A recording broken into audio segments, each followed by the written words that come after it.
Christmastime. By Cooper Keller. December 20th. 1. Cameron was waiting for school to end so that he could spend Christmas with his family. It was the last day of school before winter break, and there were only a few more minutes left on the clock. "Come on," one kid said. "This is taking forever." Another kid said, covering his face. Cameron was sitting next to his best friend, Jake. "So, what should we do this break?" Jake asked. "Well, I was kinda thinking of going sledding on the big hill and we should see one of those Christmas movies at Marcus," Cameron said. Cameron was 14 years old, had short brown hair, wore a blue Creighton University sweatshirt, black pants, and black tennis shoes. He also had perfect white teeth from brushing his teeth and drinking milk every morning. Jake was also 14 and had curly, short, brown hair, wore a red Christmas sweater with Santa's face on it, and wore black pants. Both boys were really into the Christmas spirit.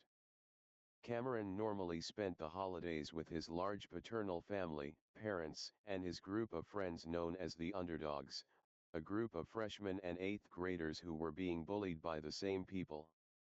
The bell finally rang. The kids quickly got out of their seats, wanting to leave the prison for kids, as some of the underdogs referred to school too. "Have a nice break," the teacher said. "You too, Mr. Myers," Cameron said. Cameron tries to walk past the multiple teenagers in the hallways of Millard West High School, and Jake tries to keep up with him. "Move, idiots!" Jake shouted. The kids were moving super slow in the hallways, while Cameron and Jake were moving faster, or at least trying to. Jake catches up to Cameron, and both see the closest door. "Hurry," Cameron said. "Get to the door before we get trampled." The boys run to the door quickly and open the door. They walk outside in the cold weather, with a giant white sky above them, snowflakes falling, and the ground around them is covered in snow. Cameron has been getting a lot of snow here in his hometown in Omaha, Nebraska. He loved snow. It was one of his favorite things about Christmas. Jake crosses his arms as they walk in the chilly weather. "It's freezing," Jake said. "That's Christmas time for you," Cameron said, smiling. "I knew we should have gone to Florida," Jake said. "Why?" Cameron asked. "My grandparents live in Miami, and we never get to see them. I always have to spend Christmas here in the cold weather and can't do a lot because, you know, not many relatives," Jake said. "I'm sorry, man," Cameron said, sympathetically. "It's not that big a deal," Jake said. "Your family though, is huge." Cameron's paternal family was in fact large. His dad, Chris, has a younger brother named Chuck, who's also Cameron's uncle. Chuck married a woman named Sarah, and they both had 4 daughters, who were also Cameron's cousins. Their names were Claire, Caroline, Cindy, and Chloe.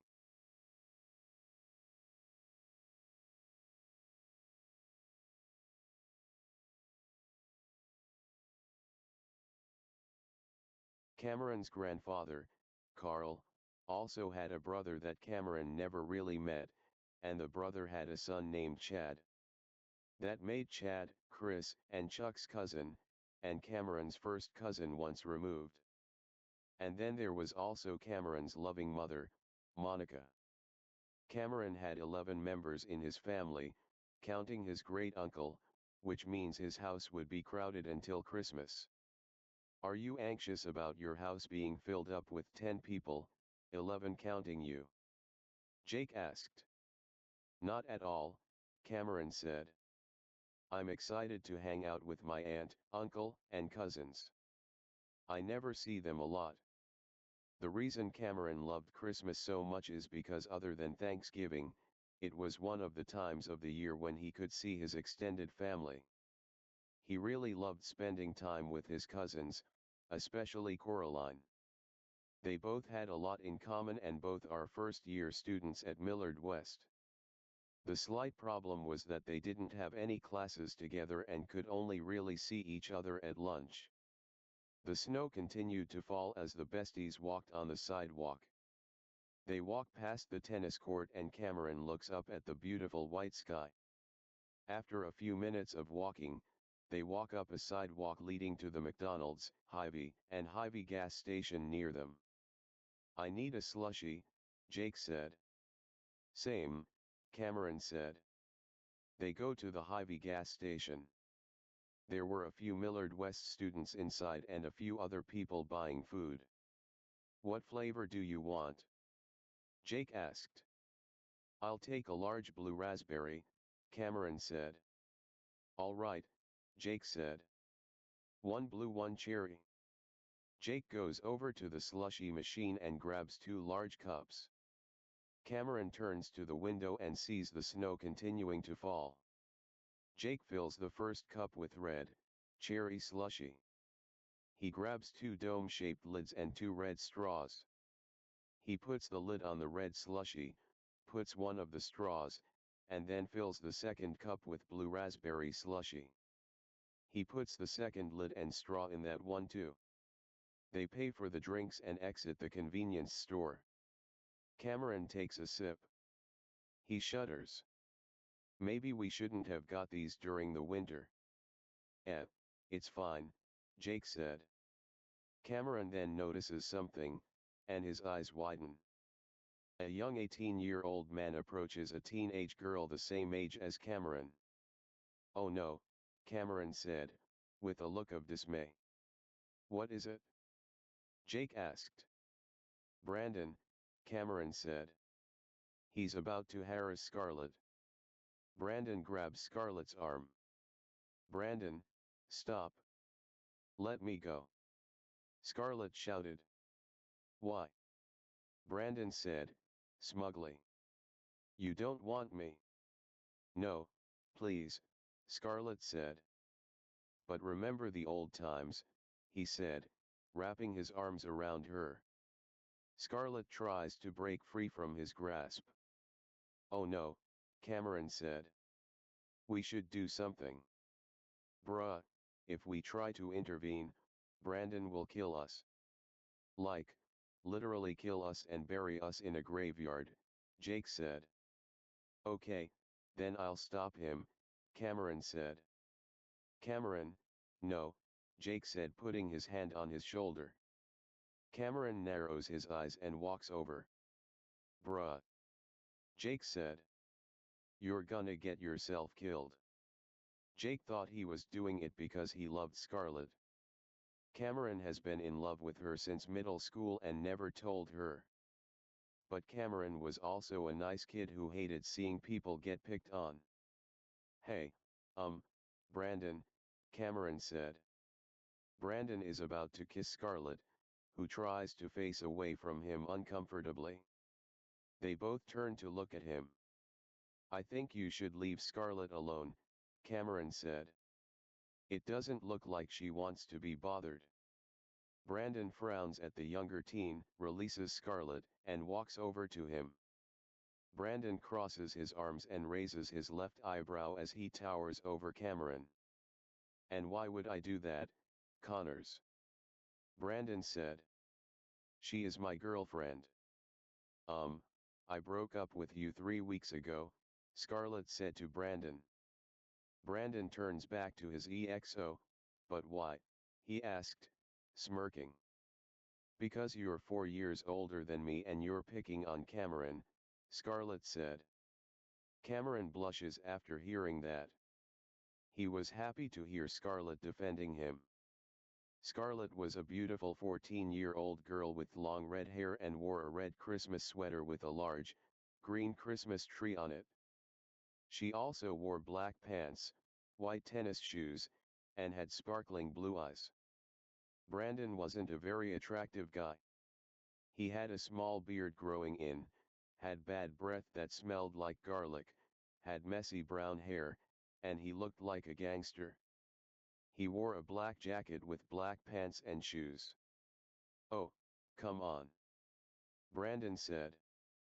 "You aren't going to let this wimp tear us apart, are you?" "I'm not a wimp," Cameron said. "Yes, you are," Brandon said. He pushes him. "You're also lucky you have friends because you suck, Connors." Brandon pushes Cameron again. "Stop pushing me," Cameron said. "Oh, you don't want to be pushed?" Brandon asked sarcastically. "Touch me one more time and see what happens," Cameron said angrily. Brandon roughly grabs Cameron's shoulder, but Cameron pries Brandon's arm off and twists it. Brandon screams in pain and clutches his arm. "And also," Cameron said, "Scarlett can be who she wants to be with." Brandon glares at Cameron and grabs him. He throws him into the gas station wall. He stomps over in a fit of rage and grabs Cameron. He throws him into a pile of snow. A few people see this and gasp in shock. They quickly rush away from the scene. Cameron flips onto his back and kicks Brandon in the chin. "Oh, so attempting to fight back, huh?" Brandon said. "Well, try to fight back from this." He raises his foot over Cameron's stomach. The gas station owner looks out the window and quickly runs outside. "Hey," he shouted at Brandon. "Leave that poor kid alone." Brandon sees him and lowers his foot. "Get out of here," the owner shouted. "Okay, geez," Brandon said. He runs to his black car, gets inside, and drives away. The owner helps Cameron up. "Are you okay, kid?" he asked. Cameron nods. "You need anything?" the owner asked. "No thanks, I'm okay," Cameron said. "Okay," the owner said. He goes back into the building. Scarlett rushes over to Cameron and hugs him. "Oh, Cameron, thank you," she said. "Thank you for standing up to him." Cameron's face quickly turns red, and he smiles. The two teens look into each other's eyes. Scarlett's face also turns red, and she quickly lets go of Cameron. She chuckles nervously and brushes a strain of her hair out of her face. Cameron rubs his shoulder and darts his eyes away for a second. "I've never seen anyone stand up to Brandon like that." "Everyone else fears him," Scarlett said. "Oh, yeah, well," Cameron said, blushing, "I don't like him bullying me and my friends. Especially nice girls like you." He immediately stops talking and he blushes in embarrassment. Scarlett giggles. Jake shakes his head and smirks. "I also think Brandon should go to prison for harassing beautiful women," Cameron said. He stops talking again and covers his face. Scarlett smiles. "Thank you, Cameron," she said. Jake holds in a laugh and nods his head, smiling smugly. Cameron notices him. "Bruh, you're not helping," he said quietly. Anyway, he turned to talk to Scarlett again. "Us underdogs have to stick together, right?" Scarlett was in fact a member of Cameron and Jake's large friend group. Scarlett nods. "Hey, have a nice break," Scarlett said. Cameron clears his throat. "You too." Scarlett walks away. Jake walks over to Cameron and shakes his head smugly. "That was so painful to watch," he said. Cameron frowns at him. "Also," Jake said, "never talk to Brandon like that again. He was harassing Scarlett." "What was I supposed to do?" Cameron asked. "Stand down," Jake said. "We're all basically his slaves." "Please don't say that," Cameron said. Jake wasn't really wrong. Brandon would boss their friends around, beat them up, and act like a neat freak.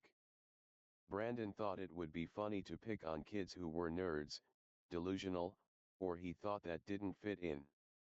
He had two sidekicks named Frank and Fred, and together they were called the BFFs. Cameron thought that was the most ridiculous friend group name he ever heard. Those three 18-year-old bullies couldn't think of something original for their group name.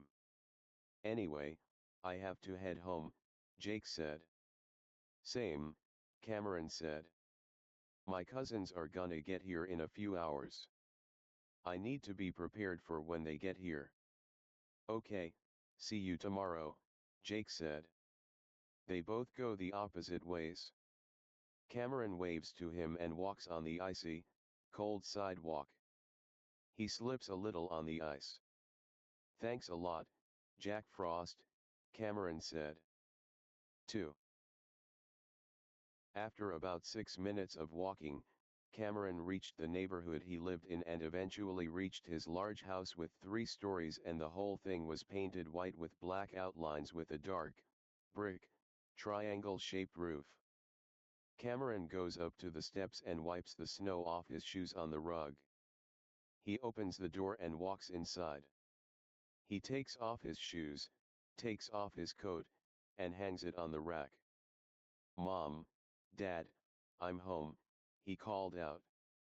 In front of him was a living room with white walls, a large white carpet spread across the floor, a red brick fireplace below a large TV, and the room had Christmas wreaths and a large tree up in a corner next to the fireplace.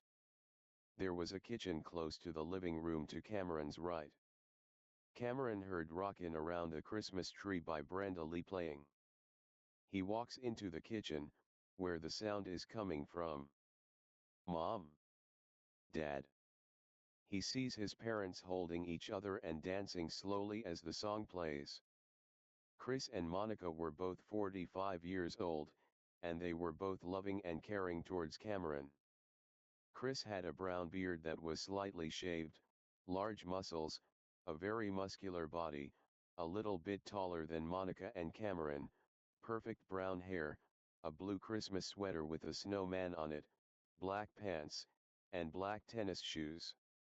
Monica was a beautiful woman with long brown hair, had a blue shirt on with a large snowflake, light gray pants, and gray shoes. Chris spins Monica and dips her. He sees Cameron. Oh, hello, son. How was school? Chris asked. It was great, Cameron said. I passed all my classes this semester, and me and the underdogs are going to do a lot of Christmas activities this break. Chris holds his arm around Monica and the couple smiles at their son. Honey, I'm proud of you for doing well in school and helping others, Monica said. You said you're hanging out with your friends. Chris asked. You need to spend time with us too, you know. Honey, Monica said, a little annoyed. No, it's okay, Mom, Cameron said. Dad's right. Our whole family is coming this Christmas, and we need to make sure this year goes great. You know, guys, Chris said. I got all the lights up outside and I got the turkey and pudding cooked. And our lights are on a timer that will turn on every night and light up the neighborhood. Chris, that's incredible. Monica said. Yeah, no one does Christmas like the Connors, Chris said. He and Monica kiss on the lips. An elderly man around 68 years old comes downstairs with a coffee mug. There was steam coming out of it. Hey, Carl, Monica said. You are enjoying your hot chocolate. I am, Carl said. I need to warm it up a little bit. Do you want me to warm it up for you, Dad? Chris asked him. Thank you, Carl said. That would be very helpful. Carl hands Chris his mug and Chris puts it in the microwave. Chris sets the timer to 50 minutes, and Last Christmas by Wham. Plays on Alexa. Hi, Grandpa, Cameron said to Carl. Hey, kiddo, Carl said. School good for you? Yeah, I passed the semester, Cameron said. Monica puts her hands on Cameron's shoulders. He passed all of his classes, even geometry. Geometry? I couldn't pass it fully in my high school years, Carl said. Carl had a muscular build just like Chris, had a slightly shaved gray beard, greasy gray hair, most of the time wore a Santa hat, wore a Christmas sweater with Deadpool on it, black pants, and gray slippers with black socks. The timer beeps. Chris takes the cocoa out of the microwave and gives it to Carl. Thanks, son, Carl said. The older man walks slowly to the stairs. Do you want me to help you up, Grandpa? Cameron asked. Oh, thank you very much, Cameron, Carl said. I would really appreciate that. Cameron wraps his arms around Carl's right arm as he holds the cocoa with his left arm. Cameron walks up the stairs while Carl as he slowly and carefully takes steps. After a few minutes,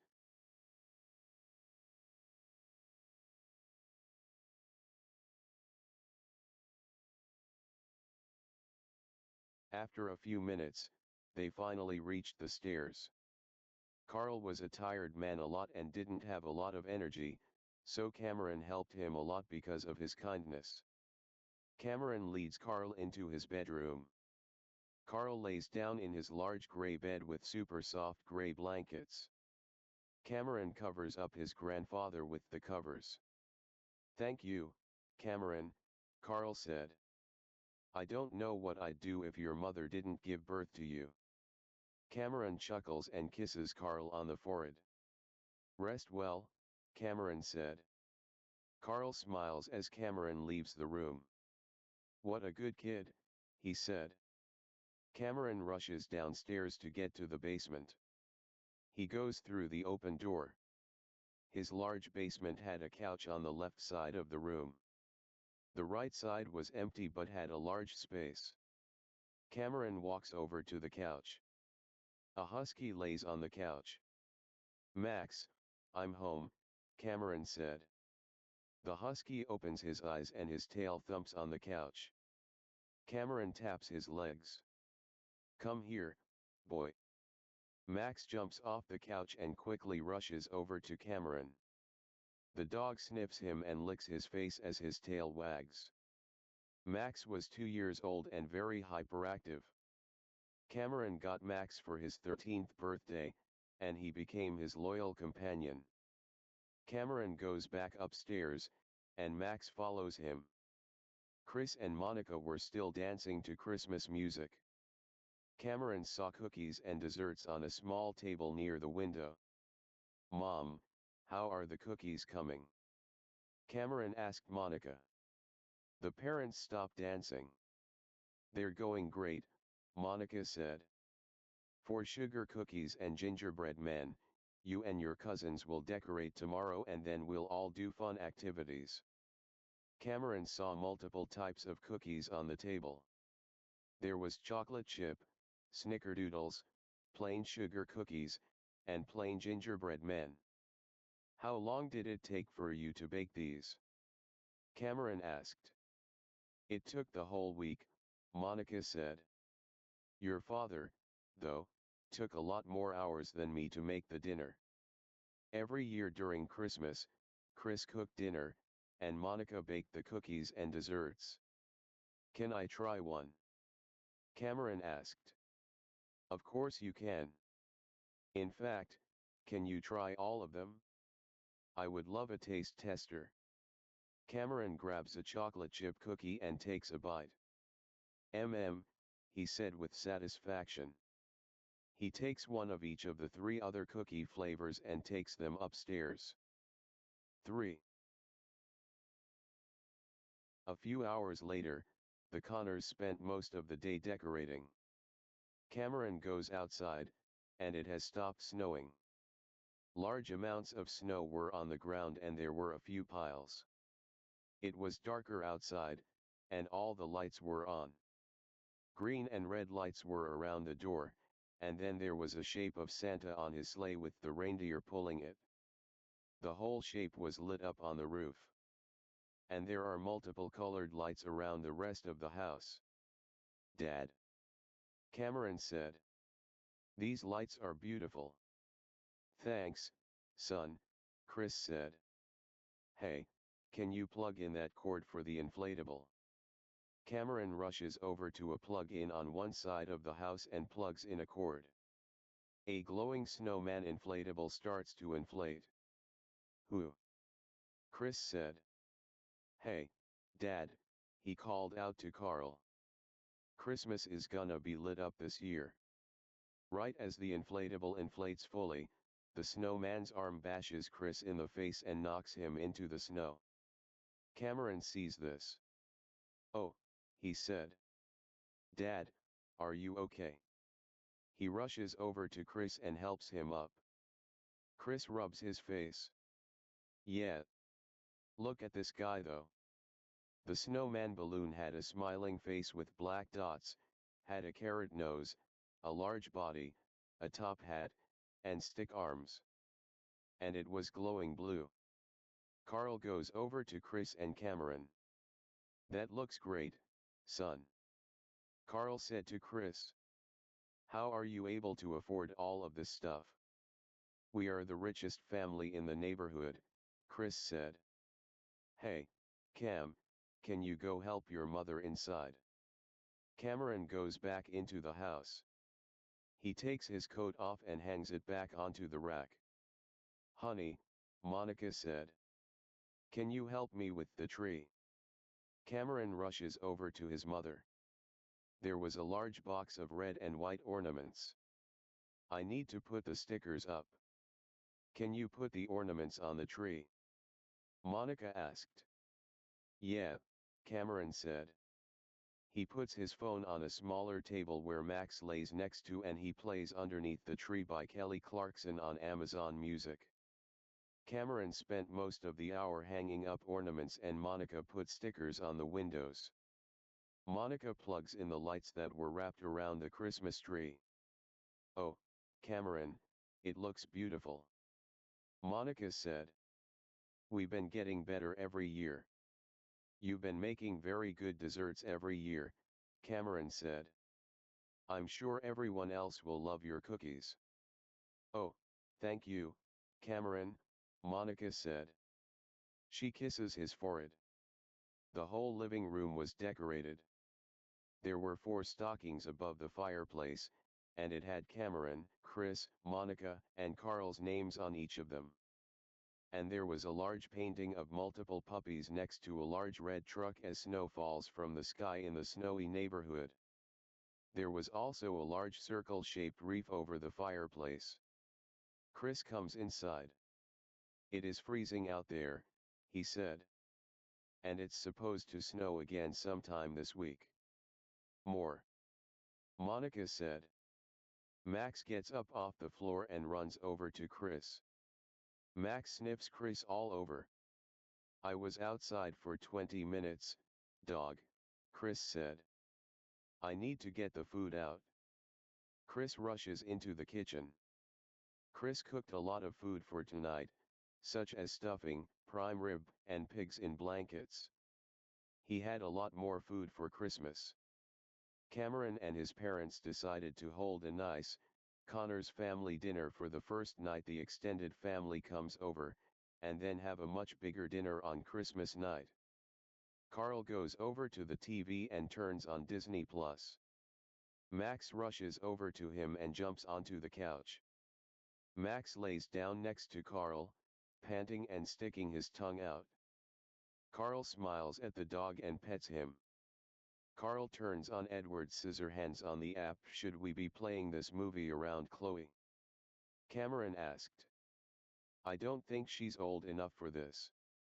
It's PG-13 and she's 6. Chloe's 6? I thought she was 8, Chris said. Really, Chris? You don't remember how old your youngest niece is? Monica said. What? It's been a while, Chris said. Dad, we literally had Thanksgiving with them over a month ago, Cameron said. I'll change the movie, Carl said.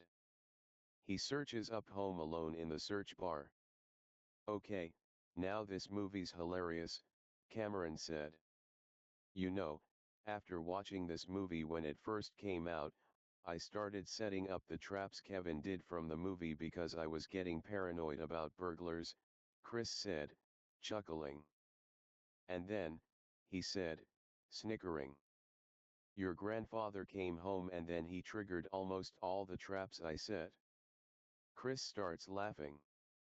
Monica smiles and shakes her head. Oh. Cameron said. Grandpa, were you okay? Carl continues to pet Max. I was totally fine.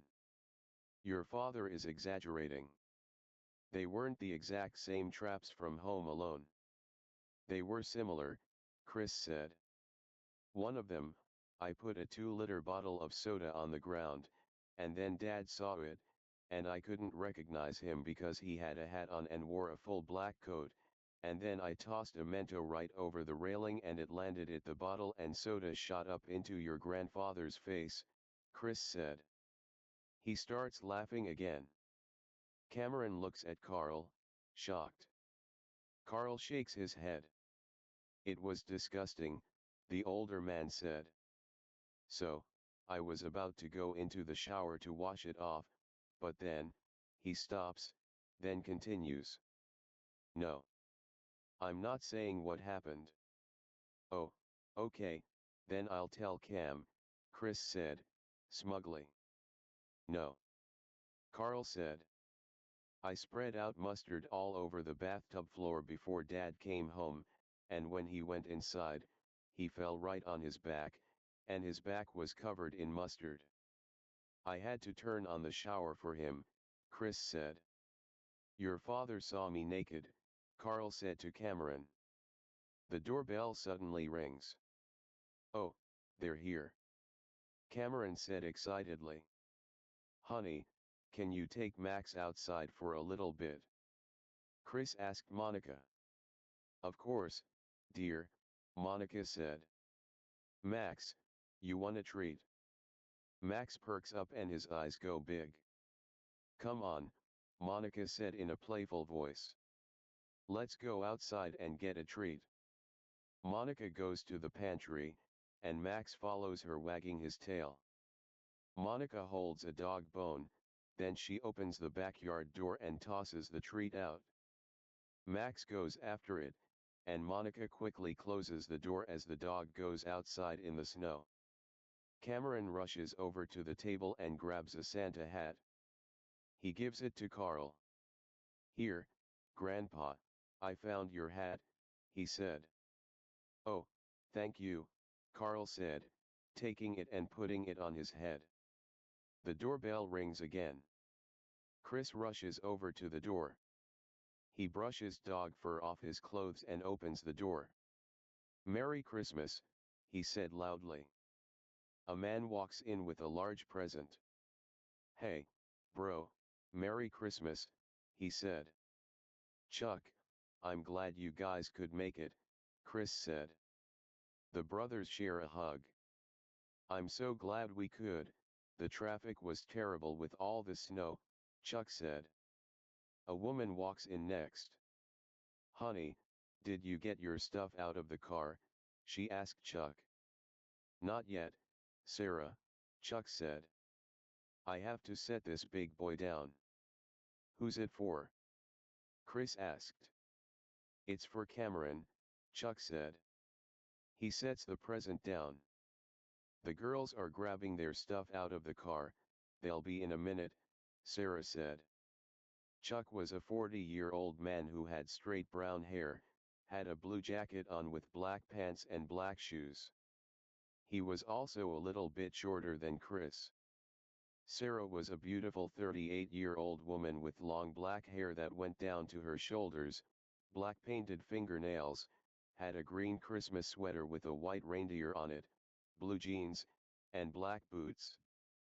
4 girls come inside with bags. "Hey, girls," Chris said. "Merry Christmas."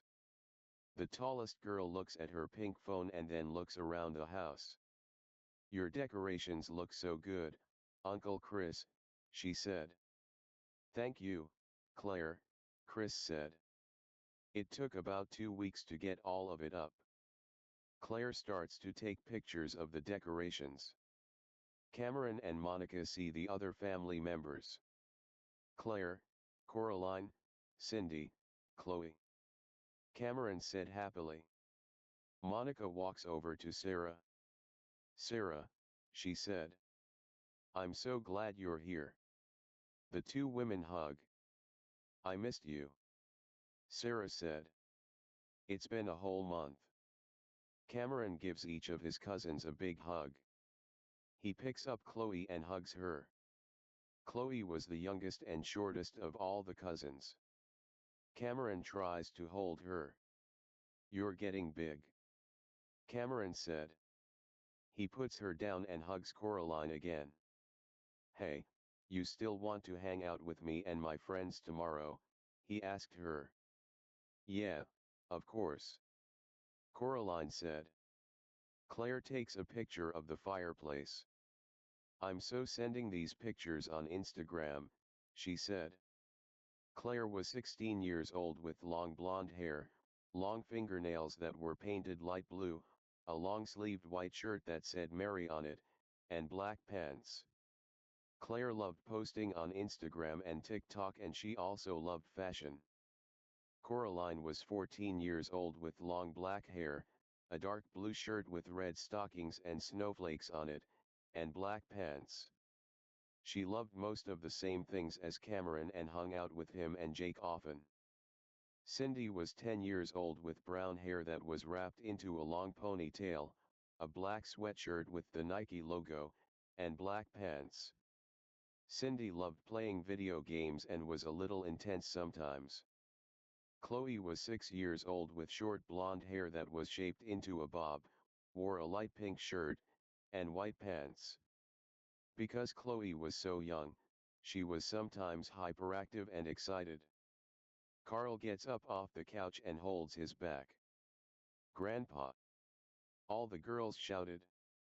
They run over to him and all hug him at once. "Hey, my little peppermints," Carl said. Another guy around 42 walks into the house. Chris suddenly becomes shocked and excited. "Hi, cuz," the man said.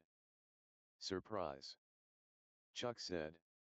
"Chad," Chris said. "Oh my God. It's so good to see you." He hugs Chad. "We went and picked him up earlier today," Chuck said. "How's Uncle Cole?" Chris asked Chad.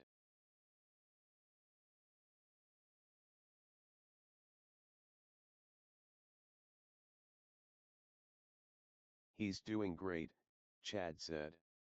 "He and Mom just got a vacation to the Bahamas, and since I wanted to give them a little one-on-one time, I decided to spend Christmas with you guys."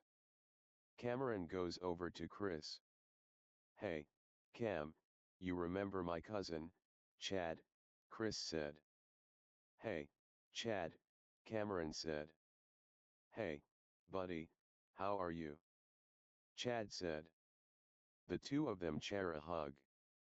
"Are there any sodas anywhere?"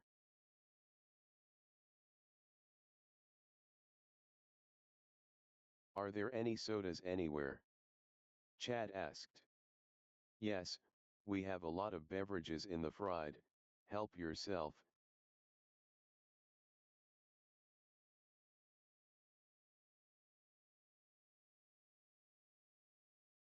Chad goes to the kitchen. "There's my favorite nephew," Sarah said. "Aunt Sarah." "Uncle Chuck," Cameron said. He hugs Sarah. "Your mother told me you've been doing great in school," Sarah said. "We're proud of you, bud," Chuck said. He and Cameron also hug. Oh, hey, I got something for you, Chuck said. He grabs the large, green-colored present. Thanks, Uncle Chuck, Cameron said. Cameron goes over to the tree and sets the present down next to it. Sarah sees her daughters on Carl. Girls, calm down, she said, chuckling. Give your grandfather a little space. Okay, everyone, Chris called out. We're serving dinner in 10 minutes. 4. The large Connors family went into the room next door to the kitchen. The room had a super large table set out with a red tablecloth on it. The family was chatting with each other. On the left side of the table, the order went Chuck, Claire, Cindy, Carl, and Chad. On the right side of the table's order was Monica, Cameron, Coraline, Chloe, and Sarah. The one seat on between both sides of the table was Chris' seat. The family was eating peacefully at the table as they chatted. Chad nods his head and grins. Oh, my God. Chad said. Delicious ham, Chris. You really went all out this year. Oh, thanks. Chris said. I try. Son, Carl said. How come you never opened a restaurant in the first place like I suggested? Your food is amazing. Dad, you know I would make less money if I didn't work as a real estate agent, Chris said. Oh, but honey, people need to try your food, Monica said. I think Gordon Ramsay would love this meal, Cameron said. Thank you, Cam, Chris said. Guy Fieri would also love this food, Chuck said. If he came here to Omaha, and then he came here to try your food, big brother. Wow, Chris said, noticing Chloe. Looks like Chloe loves my glazed carrots. Chloe had a lot of carrots on her plate. She's been eating super healthy recently, haven't you, baby? Sarah said. Chloe nods. Very good, Uncle Chris, she said. Good thing you're being good, Chloe, Coraline said. Otherwise, you might summon Krampus. Oh, God, Chuck said, covering his face. Who's Krampus? Chloe asked. Chuck sighs and takes a sip of his eggnog. Krampus is a demon with horns, hoofs, a long tongue, Coraline said, leaning close to her sister. Oh, is he a goat man? Chloe asked, interested. An ugly goat man, Cameron said. Baby, just ignore your big sister. Krampus is just some stupid Halloween story, Sarah said. Mom, please, Coraline said. Sarah holds up her hands and mouths the word okay. Anyway, Chloe, Coraline continued. Whenever someone is bad on Christmas Eve or doesn't have the Christmas spirit, Krampus will come and take you away to the underworld forever. Chloe shrieks. Oh, great. Chuck said irritated. Now she won't be able to sleep tonight.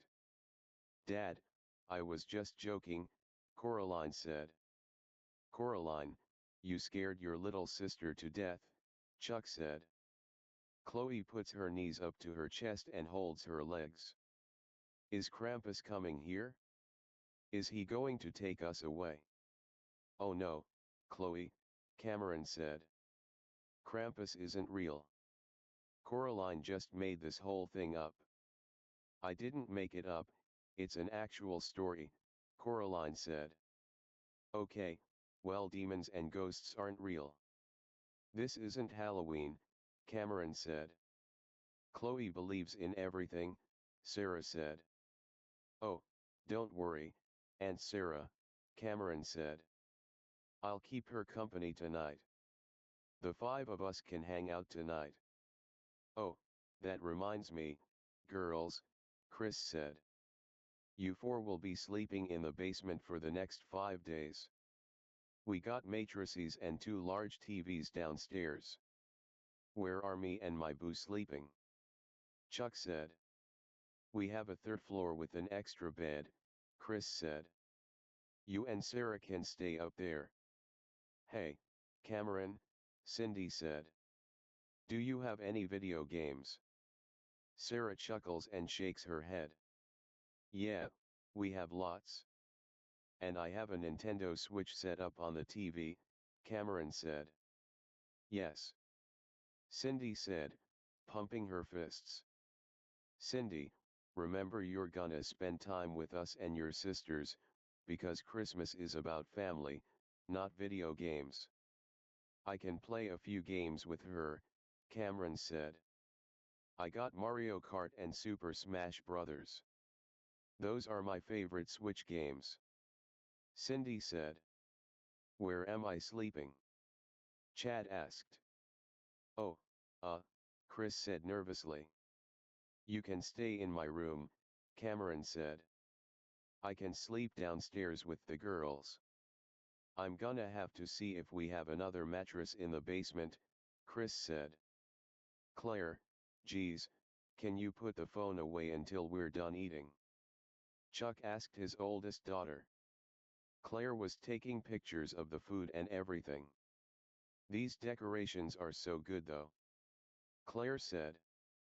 Claire, phone down, dear, Sarah said. Just for a little bit. Claire puts her phone away. Chris turns to Chuck. Little bro, Chris said. I think you should start going to the gym like me.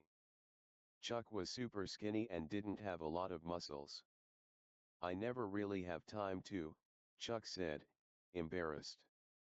I'm always in an office and never really get a lot of free time. Anyway, how did you get so ripped? Protein and going to the gym 3 days each week, Chris said. Cameron has been growing in a few muscles and I've been teaching him how to defend himself. Cameron flexes his bicep. Coraline feels it. Oh, she said. Chuck, I can tell that you never work out, Chris said. For your information, Chris, I eat vegetables every day, Chuck said, a little annoyed. Sure, Chris said, smirking. Ugh, Carl said. He's teasing him like he did when they were kids. Dad, relax, Chuck said. We're not going to start fighting. But you and Uncle Cole when we were younger, you two had a whole rivalry. We get along better than you two did. Okay, son, that's enough, Carl said putting a hand up. Well, it is true, Uncle Carl, Chad said. Very true, Monica said, chuckling. Chris, remember when I spent Christmas with you when we started dated and your dad and uncle were throwing jabs at each other and straight up brawling? How could I forget? Chris asked. Wait, Grandpa, you never told us about that, Coraline said. That was a long time ago, we fixed our relationship, and our feud is over, Carl said. If you all thought that this food was great, we have a lot more on the last night. We got roast goose, turkey, pudding, stuffing, pigs in blankets, more ham, more carrots, we got it all, Chris said. Sounds great. Chuck said. This food is already amazing, so I'm excited to try the rest. Uncle Chris, how long did it take to cook all of this? Coraline asked. I have no idea, Chris said. A few hours every day this week. Your aunt made a batch of cookies and desserts. We should have enough for both tonight and Christmas, and tomorrow we're doing cookie decorating. Monica said. That's one of my favorite traditions, Claire said. Oh, good. Monica said. Yeah, we got a whole lot of games to play the whole week, Chris said. He then noticed that everyone's food was all gone. Guess it's time for dessert, he asked. Everyone nods. Chris turns to his wife. Monica, would you do the honors of getting it? I'd love to, Monica said. She leaves the table and quickly heads to the kitchen. Oh, man, Chad said. This is like a grand reveal.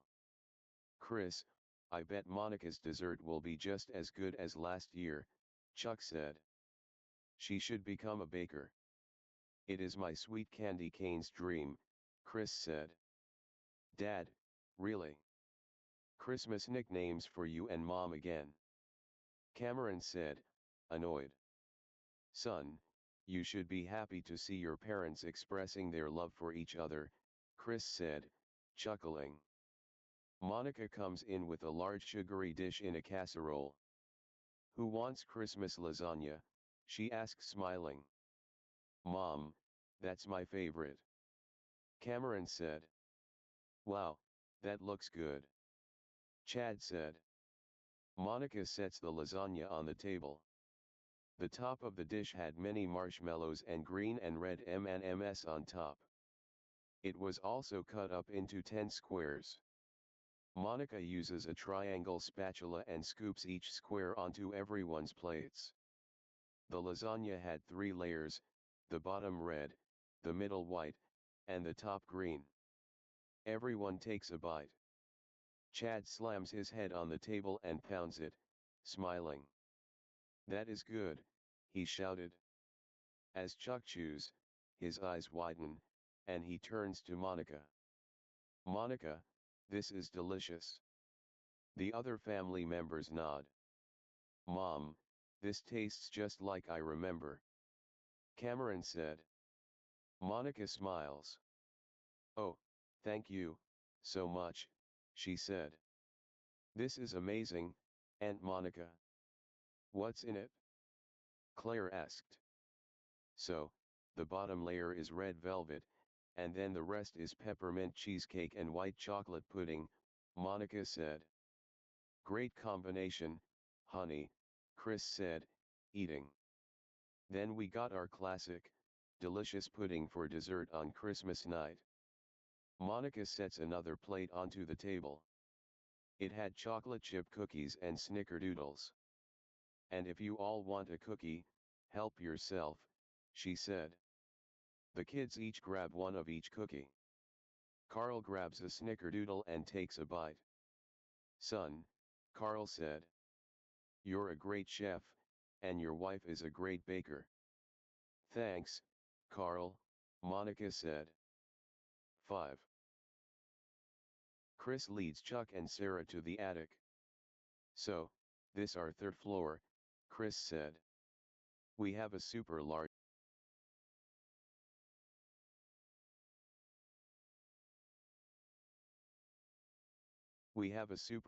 bed up there for guests. Thanks, big bro, Chuck said. And then we have large TV with a lot of channels on it, Chris said. Chuck puts his arm around Sarah. Thanks for giving me and my boo a little one-on-one time, Chuck said. You're welcome. Chris said, confused. Chuck scoops Sarah up in his arms and carries her upstairs. Have a good night, Chris called out. He closes the door. In the basement, Cameron was hanging out with his cousins. They had all of their pajamas on. Cameron wore a shirt and shorts that had a red and black square pattern, and he also had long black socks on his feet. All the girls were barefoot, but all their PJs were different. Claire had a white nightgown with snowflakes on it. Coraline wore a red shirt and red pants which had a lot of Christmas decorations on it, such as trees and snowmen. Cindy had a green shirt with snowmen, trees, and other Christmas decorations and wore black shorts. Chloe had a white nightgown with reindeer on it and she was clutching a teddy bear. Cameron was on his phone talking to Jake and another boy who was 15 years old. So, Teddy, Jake said to the other boy as the 3 of them talk on a FaceTime call. What's our plan tomorrow? Teddy was the leader of the underdogs and would try to protect them from the BFFs. Teddy wore a blue baseball cap with a Creighton Blue Jays logo on it, a black sweatshirt, and red pants. Teddy's father owned a log cabin in the forest, and the underdogs would hang out there a lot, and normally when Brandon was attacking them, Teddy would give them sanctuary. Teddy was exceedingly kind, just like Cameron, and wanted to protect his friends. He especially loved keeping them safe during Christmas, because that is the one time of the year where Brandon, Frank, and Fred go berserk. Brandon and his friends never got any presents and always got coal, but Cameron, Jake, Teddy, Scarlett, and the other underdogs think that the bullies didn't deserve anything at all. So, Teddy said on the FaceTime call, "I got all the plans laid out and they are all holiday related."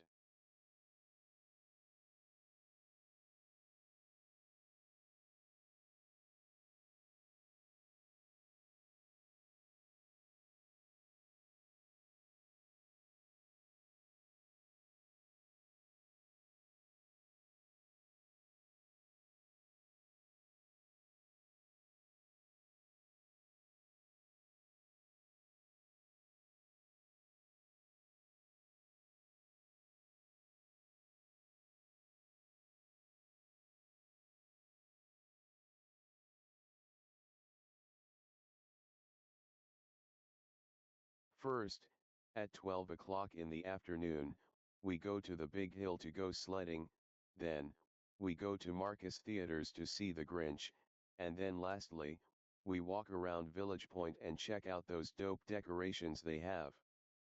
I was thinking, maybe I could ask Scarlett if she would want to hang out with us, Cameron said. Oh, Jake said, mockingly. The prince doesn't want to hang out with his best friends without his princess. Jake, stop, Cameron said, blushing. Cam, we all know you have a crush on Scarlett, Teddy said. You don't need to be embarrassed. It's very common to love someone. Okay, well, I'm still asking her, Cameron said. After all, she is a member of the underdogs. That's true, Teddy said. And every underdog is welcome to join us. Coraline goes to the couch and sits next to Cameron. Hey, Coraline. Jake said. You still going sledding with us tomorrow?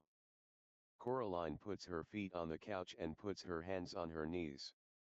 Same time, same place, she said. Then we might go see the Grinch and then walk around the rest of Village Point, Jake said.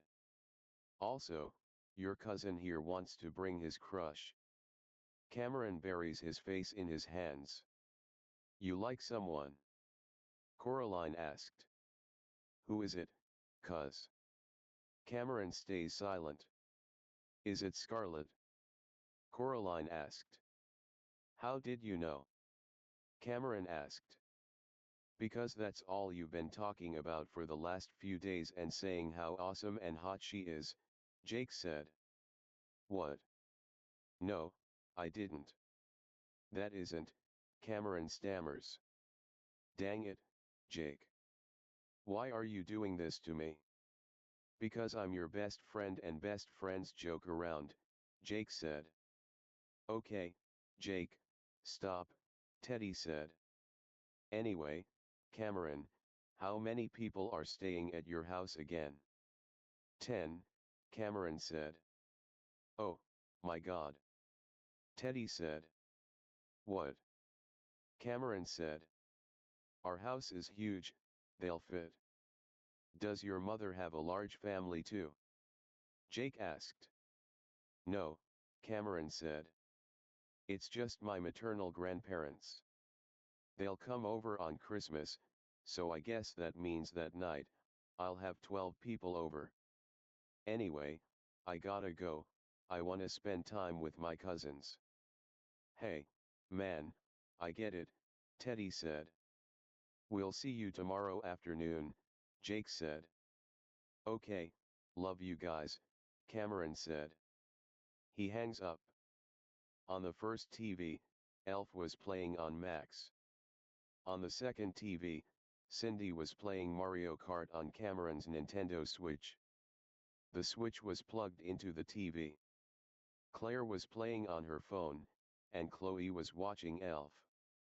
On the empty side of the room, there were 5 mattresses laid out on the floor.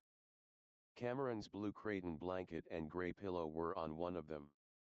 The girls' stuff was set on the other mattresses. 6. December 21st. The next morning, the kids got their clothes on to join their parents and grandfather in the living room. Chad got up a few minutes later. "Hey, Cam, I just want to thank you for letting me stay in your room for the next 4 days, Chad said. "No problem," Cameron said. "Okay, everyone," Carl called out, wearing his red Santa hat. "Our first game is Guess Who? Christmas edition. The rules are simple. You need to put a card on our head, but you cannot, I repeat, cannot look at your cards. You have to try to guess who you are, and everyone else will either say yes or no. You can only ask yes or no questions, and after you ask your question, the next person will try and guess." Everyone got cards with words written on them. No one looked at their cards and they held the cards over their heads. The order went Chris, Monica, Sarah, Chuck, Chad, Cameron, Coraline, Claire, Cindy, Carl, and Chloe. Chris got the Grinch, Monica got Buddy the Elf, Sarah got Rudolph, Chuck got Jack Frost, Chad got Kevin McAllister, Cameron got Jack Skellington, Coraline got Frosty the Snowman, Claire got an angel, Cindy got a Yeti, Carl got Santa Claus, and Chloe got Olaf. "Game starts now," Carl said. Everyone looks at Chris. Chris said. "Am I grumpy?" he asked. "Yes," some of the Connors said. "Am I a mythical creature?" Monica asked. "No," the family members said. "Am I married?" Sarah asked. Cameron and Claire both chuckled. "No, Mom," Cindy said. "Not even close." "Am I stupid?" Chuck asked. "What?" Chris said. "What kind of question was that?" "Well, am I empty-headed?" Chuck asked. "No, your character's not, but in real life you are," Chris said. "Ha." The other family members looked shocked. "Oh, shut up," Chuck said. "Boys, please," Carl said. "Stop arguing." "Am I a really funny character?" Chad asked. "Yes," the family said. "Am I from a Disney movie?" Cameron asked. "Yes," Carl said. And for a little bonus, the movie was directed by Tim Burton. "Dad. You can't do that," Chris said jokingly. "Okay, I think I know this one," Cameron said. "Now you'll have to wait because it's Coraline's turn," Carl said. "Am I Horned Demon who punishes naughty people?" Coraline asked. "No," Cameron said. "Seriously, Coraline?" Chuck said.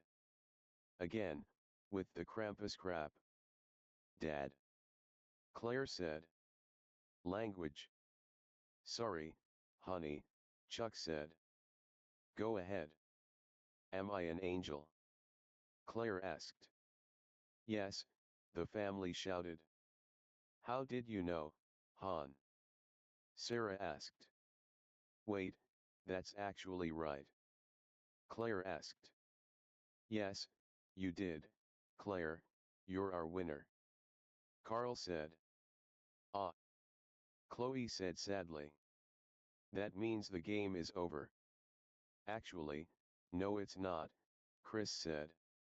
"We keep going until everyone guesses correctly." "Cindy, your guess?" Chuck asked. Am I Mrs. Claus? Cindy asked. Nope, Cameron said. Darn it. Cindy shouted.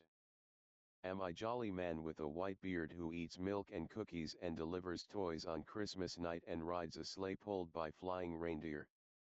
Carl asked. The family stares at Carl, surprised. That's exactly what you are, Dad, Chuck said. So much detail. Am I cute? Chloe asked. Eh, so, Chuck said, shrugging. After the game, Monica leads the kids into the dining room. Okay, kids, so these are the sugar cookies and gingerbread men, she said. We have all these frosting colors and then we have so many cookies for everyone. If you need me, I'll be in the living room with your grandfather, uncle, and parents. She goes to the living room with the other adults. There were many types of sugar cookies shaped as different Christmas shapes. There were snowmen, Christmas trees, candy canes, sweaters, snowflakes, light bulbs, elf hats, and then there were gingerbread men made from brown, smooth gingerbread.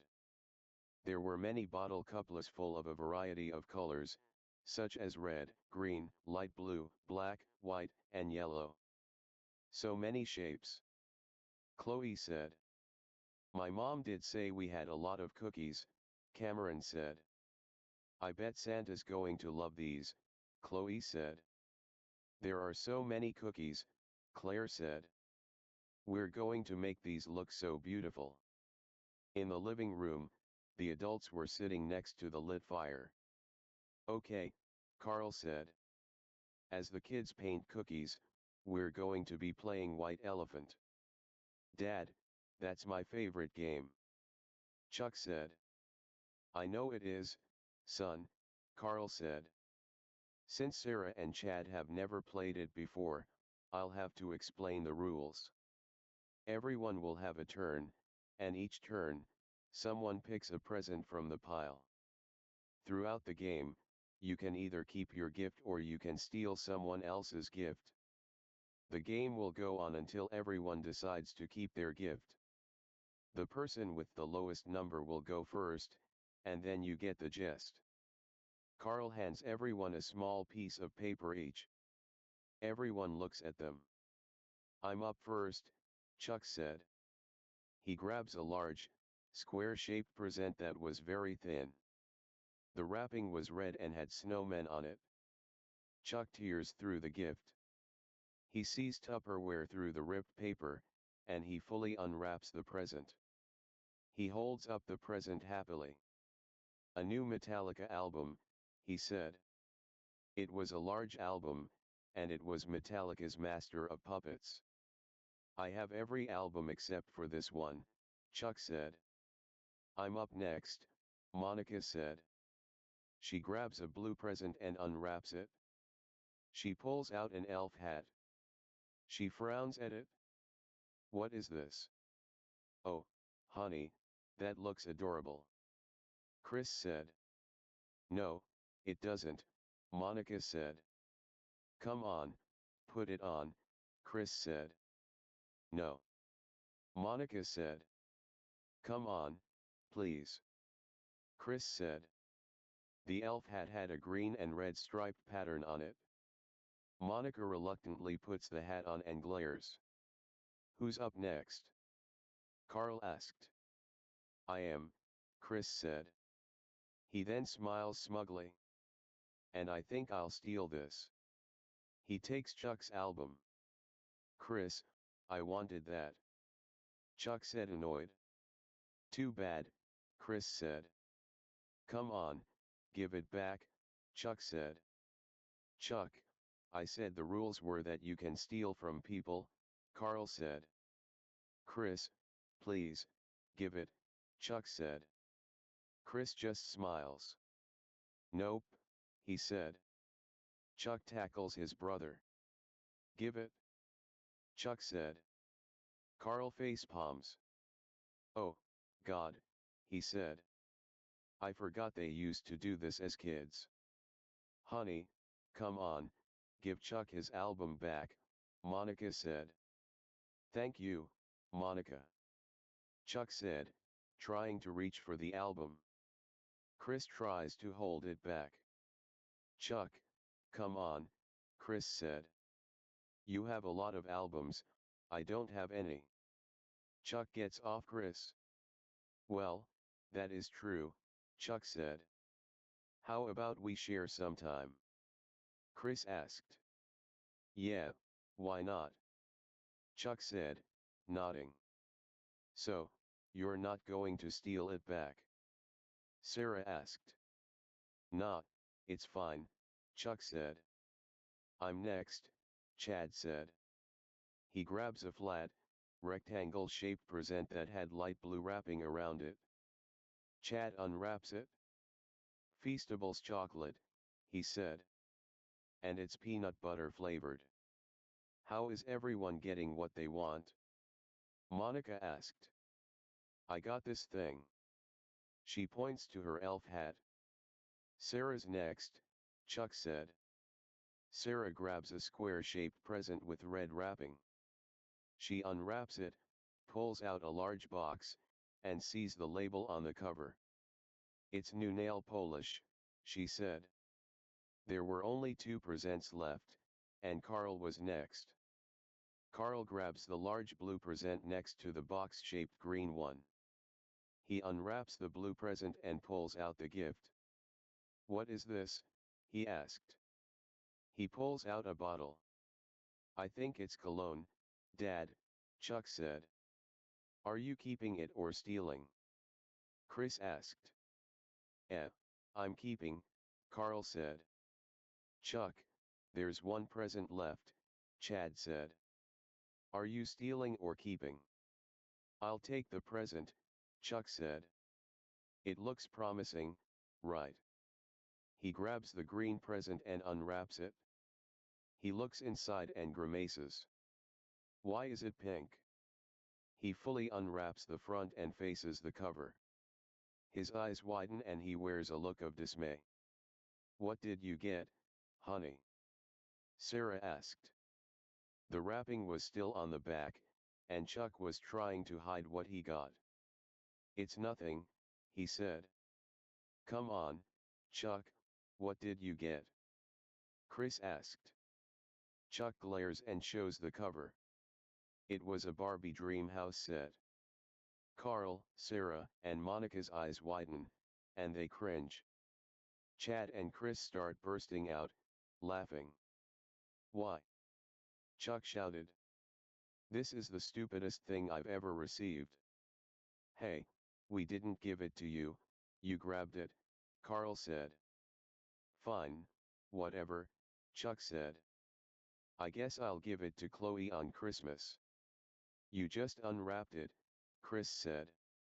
Chuck quickly goes outside. Where is he going? Chad asked. Chuck quickly returns with an Amazon box. He grabs a roll of duct tape from the kitchen, and then puts the Barbie set in the box. He closes the lid and tapes it shut. There, problem solved, Chuck said. You just put it in a box, Chad said. Yeah, well, I'm not keeping that dumb dream house set, Chuck said. Okay, well I guess that means the game isn't over yet. Carl asked. Why? Chuck asked. We can't end the game until everyone decides to keep their present, Carl said. Okay, then I'll steal Monica's hat, Chuck said. Monica takes off her elf hat, relieved. Thank you, Chuck, she said. He takes the hat. Wait, but now my little Christmas fudge doesn't have a present and we're all out, Chris said. Carl reaches his hands under the couch and pulls out a small, rectangle-shaped present with purple wrapping. Hold on. Chuck said. You had that under the couch this whole time. Carl tosses the present to Monica, and she catches it. She unwraps the present. It's a dessert recipe book, she said. You keeping it? Chris asked. Yes, Monica said. 7. The kids were decorating sugar cookies and gingerbread men in the dining room. Cameron frosts a tree-shaped cookie green. He grabs the blue and red frosting and squirts red and blue dots on his trees to look like ornaments. He sets the cookie on a drying rack. There were sprinkles on the table and there were a few cookies already decorated. Chloe was decorating a tree and dumping green sprinkles on it. Claire notices. Whoa, Chloe, slow down on the sprinkles. She turns to Cameron. She's a sprinkle monster, Claire said. Cameron chuckles. He grabs a snowman and grabs the white frosting. He traces around the snowman and fills in the shape with the frosting. He picks up the black frosting and puts 2 small dots for the cookie's eyes. He then puts a small carrot-shaped sprinkle for its nose. He then grabs small circle-shaped black sprinkles and puts 5 on for the cookie's mouth. He adds 3 more on the cookie's midsection for the snowman's buttons. He then uses the blue frosting to draw a scarf. He then uses the black frosting to fill in the snowman's top hat. He sets the delicious cookie on the drying rack. Hey, Cameron, Cindy said. Me and Claire made some gingerbread men I think you'll really like. Cindy shows him her gingerbread man. It was an exact replica of Mario. That looks like Mario, Cameron said. Cindy, that looks so good. Thank you, Cindy said. Claire holds up her gingerbread man, and it had blonde hair and a white dress. Claire, that looks very good too. Cameron said. Yeah, it's beautiful, Claire said. She bats her eyes. Like me. I'm gonna go get some cocoa, Cameron said. It's cold in here. He exits the dining room and heads to the kitchen. He grabs a Christmas mug with the Grinch on it and fills it with water. He puts the mug in the fridge and sets the timer to 1 minute. Hey, son, how are the cookies coming? Monica asked. They're going great, Cameron said. I think these might be our best ones this year. Where's Dad?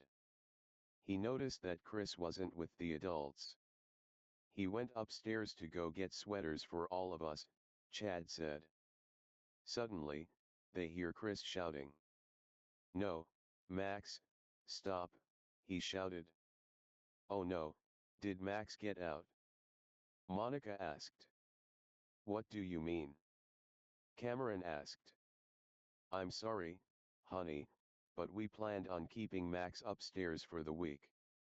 We didn't want him getting excited, Monica said. If he goes to me first, then I'm going to hide in the attic, Chuck said. Max suddenly sprints downstairs. No. Max. Come here. Chris shouted. He runs straight towards Chuck. Chuck holds in a long scream until Max jumps right on top of him. Max licks Chuck's face and wags his tail. Chuck was laying on his back and couldn't get up. Chris tries to pull Max off. Max, off. Get off. Bad dog. Chris said. Dad, he's not a bad dog, Cameron said. He is a bad dog, Chris said. Look at your uncle.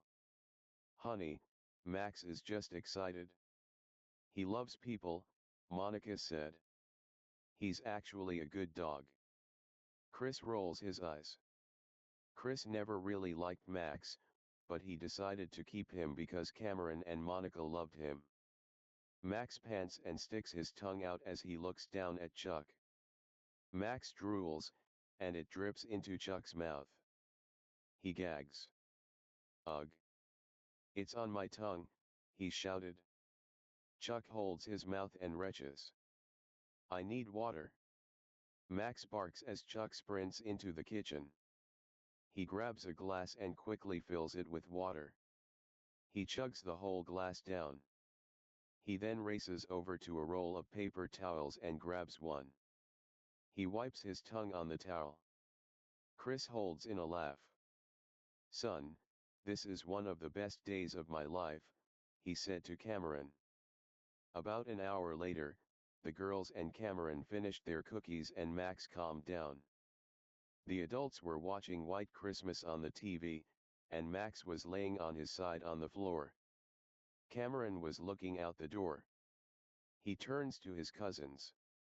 "Okay, girls, so, my dog gets extremely excited around people, so we have to try to sneak out without getting spot by Max. Right now, he's sleeping, but he gets woken up very easily." "Wait, Cameron, you got a dog?" Cindy asked. "Yeah, we keep him away from people whenever they come over," Cameron said. "Oh, I love dogs," Cindy said happily. "Can I pet him?" "Only if you want to get jumped on and licked on your mouth," Cameron said. He opens the door, which creaks loudly. Max stirs in his sleep. Cameron turns to the girls. He puts a finger near his lips. Shhhhhhhh. He takes a large step and tips toes across the floor. The girls slowly follow him. Cindy steps on a creaky floorboard. The others cringe, and Max rolls onto his other side. "Sorry," she whispered. As Cameron continues to take ginormous tiptoes, Claire starts stifling in a sneeze. "Ah, ah ah," Coraline and Cindy plug Claire's nose, and she sighs in relief. Suddenly, out of nowhere, Carl sneezes. Max continues to lay on the ground with his eyes closed. "Geez," Cameron said. He leads the girls. They sneak through the living room, and the adults watch them. "What are you doing?" Chris asked, confused. "We don't want to wake Max up," Cameron said. The adults turned to the sleeping dog. "Oh," Chris said. "Hurry, get downstairs quickly," Cameron said quickly. As they rush to the stairs, Chloe notices Max. "Ah, he's so cute," she rushes over to Max. Her cousin and older sister see her. "Chloe, wait," Cameron said loudly. Chloe starts petting Max. "Hi, puppy," she said. Max wakes up. He quickly gets up off the ground. He smiles and sticks his tongue out. Cameron puts his hands on his head. "Oh, shoot." Max starts barking and wagging his tail. Claire runs over and picks up Chloe in her arms. Max tries to approach. "No, Max," Chris said. He tries to hold the dog back. Claire tries to back away defensively as she holds Chloe in her arms. "It's okay," Monica said. "He won't hurt anyone, he's very gentle." Max approaches Claire and sniffs her legs curiously. "Claire, it's okay, you can put Chloe down," Cameron said. Claire looks anxious. "Honey, it's okay," Sarah said. Claire puts Chloe down, and Max sniffs Chloe's face. Chloe scratches his ears, and Max tilts his head and smiles. He licks Chloe's face. "Ah, he likes you," Cindy said. "He's a good boy," Cameron said. "Not really," Chris said. "He peed in the house 2 days ago." Monica raises her brow at Chris. "Because you forgot to let him outside," she said. Chris realizes. "Oh. Okay, well, we're going to go downstairs so you all can go back to whatever it is you were doing," Cameron said. The kids go downstairs, and Max follows them. "What should we watch after this?" Chad asked. "The Nightmare Before Christmas." "Too much Halloween," Chris said. Chad continued to ask many other movies and Chris kept responding. "Black Christmas." Too bloody. Spirited. We don't have Apple TV. Free Birds. That's a Thanksgiving movie. Bad Santa. Not appropriate for the kids. Rise of the Guardians. That's an Easter movie. But Santa and Jack Frost are in it. But it's not a Christmas movie. Charlie Brown. Too old school. Home Alone. We watched that last night. The Polar Express. I've seen that movie way too many times. Do you want to build a snowman? That's a song, not a movie. That one Family Guy episode where Peter wears the Santa suit. Well, I don't see the kids around, Chris said. I guess we could watch that. 8. Cameron goes onto FaceTime and sees Scarlett's phone number. He anxiously taps it, starts dialing her.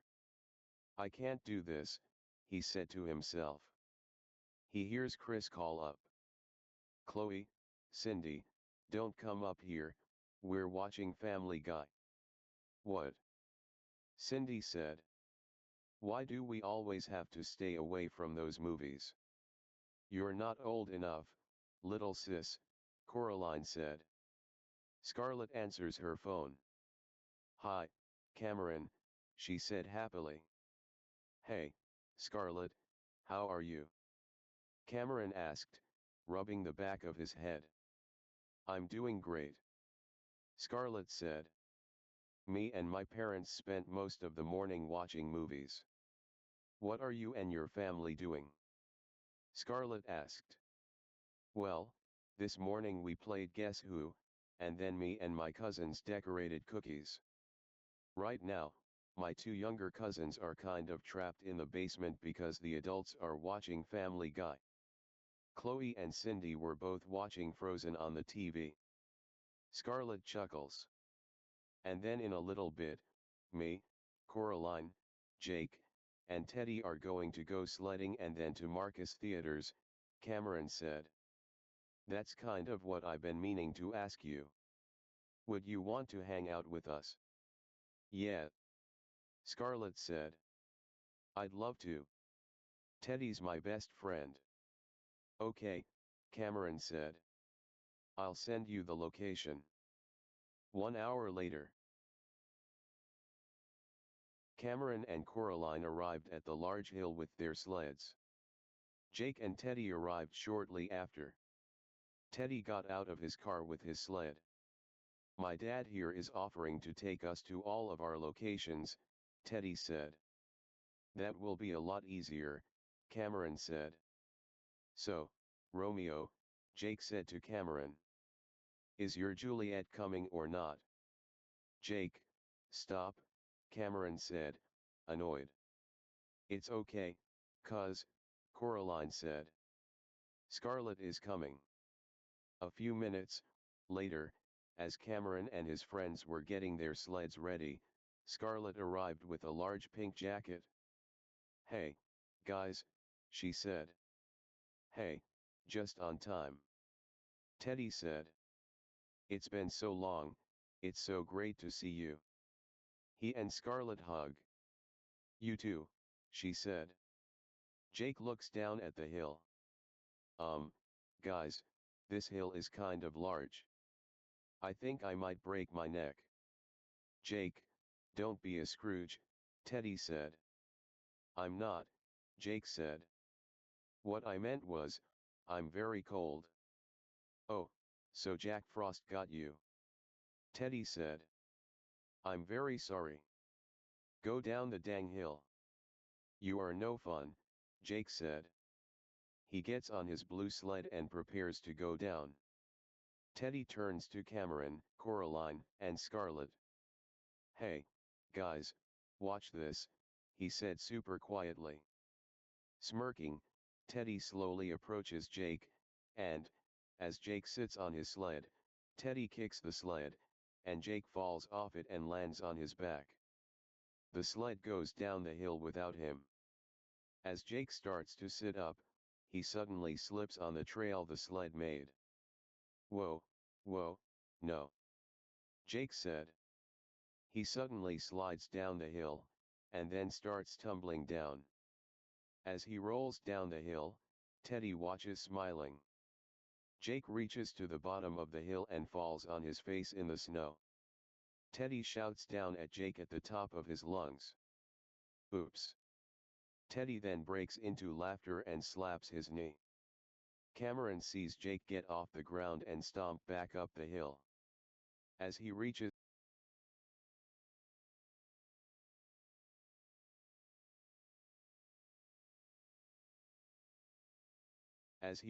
the top, he glares at Teddy.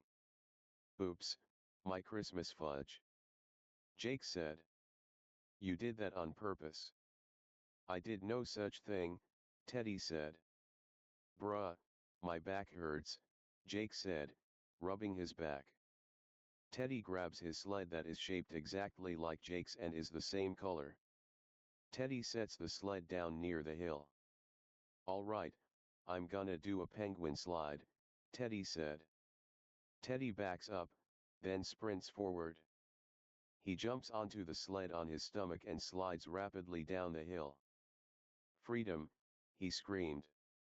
He reaches the bottom of the hill, still on his sled. He gets up and starts back up the hill. Other kids and people sled down the hill. It's kind of impossible to go down a hill without falling off the sled, Scarlett said. It's not impossible for Teddy, Cameron said. Coraline goes to the hill with a circle-shaped pool inflatable. What the heck is that? Jake asked. Why do you have a pool inflatable? I honestly have no idea, Coraline said. Well, that was a stupid response, Jake said. Jake, be nice to my cousin, Cameron said. Teddy reaches the top of the hill, panting. Whew, he said. That is a hard walk up. Coraline sits in the hole in the middle of her inflatable, and she moves towards the hill. She slides down. Wee, she shouted. The inflatable starts spinning as it goes down the hill. She reaches the top of the hill. Huh, Jake said. Another perfect success. And I'm the only one who messed it up because of this sour eggnog in January. He points to Teddy, who just smirks. Okay, Cameron and Scarlett next. I'm sorry, what? Cameron asked, surprised. Jake beckons Cameron over, and he whispers in his ear.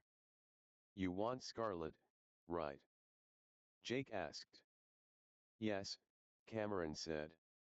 More than anything else right now, but, in public. Come on, man, you can do this, Jake said. Cameron goes and grabs his green sled that was shaped like Teddy and Jake's sleds. Hey, Scarlett, Cameron said, nervously. Would you want to go down together? Scarlett blushes. Oh, sure. Scarlett goes in the front and Cameron sits behind her. He was red in the face and looked very nervous. Jake puts his hand on Cameron's back. Jake, come on, let's just sleep on it, I can't do this, he whispered. Hey, you'll both love it, Jake said. Okay, here we go. He pushes Cameron, and the sled speeds down the hill at a rapid pace. Oh, fudge. Cameron screamed. Oh, my gosh. Coraline said. It's going so fast. Teddy said. Cameron and Scarlett suddenly tumble off the sled as it reaches the bottom, and Scarlett falls on top of Cameron as he falls onto his back. Cameron opens his eyes and sees her. They both meet eyes, and they both turn red. Scarlett quickly gets off Cameron. They both chuckle nervously. Jake notices and looks down. Oh, come on. He said. How am I going to get those two together? Jake, be patient, Teddy said. Romance takes time. Hey, I just want to help Cameron be happy, Jake said. As Cameron and Scarlett reach the hill, Teddy grabs a super large green sled that was shaped like a circle. Teddy, that sled is huge, Coraline said. And all 5 of us are going to ride it, Teddy said. Wait, what now? Jake said. Not a big deal, Teddy said.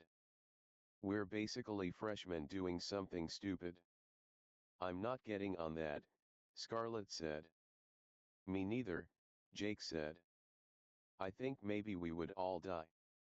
Yeah, let's just do solo, Cameron said. What's wrong with you all? Teddy asked. It's Christmas. It's that time of year when we have to have fun. The others go to the sled as Teddy moves it towards the hill.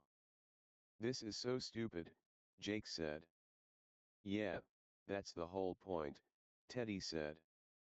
They all get on the sled and sit in a circle. Okay, go. Teddy shouted. He nudges the sled, but it only moves an inch. Teddy frowns and nudges it again. Come on, he said, annoyed. He does it repeatedly, but it only moves a few inches. Hey, Teddy, maybe only a few of us should go down, Scarlett said. As Teddy slumps on his side, the sled suddenly speeds down the hill at a rapid pace. The kids scream in excitement, except Jake, who screams in terror. Oh, my God! Jake screamed. This is not how I wanted my life to end. The sled suddenly spins rapidly. Cameron starts to get dizzy, and Jake gags. The sled pulls at a stop, and the kids all fall off the sled and land in the snow. Teddy lands hard on his stomach. Oh, he shouted. My jingle balls. Jake gets up and starts retching. He suddenly vomits in the snow. Cameron sees and turns away, disgusted. Jake wipes his mouth and wears a nauseated expression. He picks up a pile of snow and covers up the vomit. Bruh, someone's gonna get in that, Teddy said. Cameron turns to Scarlett and Coraline. Is everyone okay? He asked. Okay. Coraline asked. I feel amazing. That was so much fun. Yeah, I really enjoyed that, Scarlett said. Jake looks sick. I didn't, he said. Okay, maybe you should just stick to your own sled, Cameron said. Jake nods. The kids go back up the hill. Coraline and Cameron went down, then Jake and Teddy went next. After that, Teddy had an idea. Okay, so, I decided that Jake and Cameron go down their sled, and then me and Scarlett will follow them. Great idea, Ted, Cameron said. Coraline, can you record us going down the hill? Teddy asked. Yeah, I'd love to, Coraline said. She pulls out her phone. As Cameron and Jake jump onto their sled, Teddy and Scarlett follow on their sled. As it started snowing, and the sleds went down the hills, a snowball suddenly hits Teddy in the face. Teddy falls off his sled. Another snowball hits Jake in the stomach. He falls off. Cameron turns. He hits a bump, and he falls off too. Coraline sees from the top and cringes. The kids get up off the snow and Scarlett gets off her sled. Ow! Teddy said. Something hit me in the face. They suddenly hear maniacal laughter. Oh, no, Jake said. It's Cameron said. The 4 of them turn around super slowly and see Brandon and his 2 friends laughing. BFFs, Cameron said fearfully. Jake frowns. I hope he gets a ticket for parking off center, he said in his head. We got to get out of here, Teddy said quietly. Cameron, Jake, Teddy, and Scarlett turned to leave. Hey! Brandon shouted. Where do you think you're going? He approaches them. Were you going to walk away from me, Theodore? He asked Teddy. Brandon, I told you not to call me by my full name, Teddy said. Listen, Theodore, I'll call you whatever I want. And if it isn't Connors, the mother of all losers. Connors. One of Brandon's friends asked. I thought his name was Cameron. The other friend turns to him, annoyed. Fred, Connors is his last name. Why are we calling him by his last name, Frank? Fred asked. Why would we call him by his first name? Frank asked. He's an idiot and an immature baby. Cameron looks hurt. Frank had a silver tooth, wore a scary Christmas sweater which featured Santa holding an axe, and black pants. Fred wore a coonskin hat and wore an all-black sweatshirt and pants. Jake angrily advances Frank and Fred. Now, you listen here, buddy. He raises a fist at Frank. Fred stops him. Hey, were you about to punch my twin brother? He called my best friend an idiot, Jake said. Jake, it's fine, Cameron said. Let me manage this. He faces Brandon. What do you want? He asked. I want to ruin your holiday fun, Brandon said. I know you guys are obviously going to get a lot of presents and me and my besties are not going to get anything. You'll get coal, so that's not nothing, Teddy said. Shut up, Theodore. Brandon shouted. I'm just saying, why would you think you deserve presents? Teddy asked. You've been naughty all year. You really think Santa is going to give presents to people who threaten kids a lot younger than them? Santa isn't real, Brandon said. Yes, he is, Jake said. Who leaves the presents under the tree? And who eats all the milk and cookies? Brandon rolls his eyes. Whatever, he said. Cameron awkwardly looks around. Okay, well, we're going to back up the hill, so it's been great.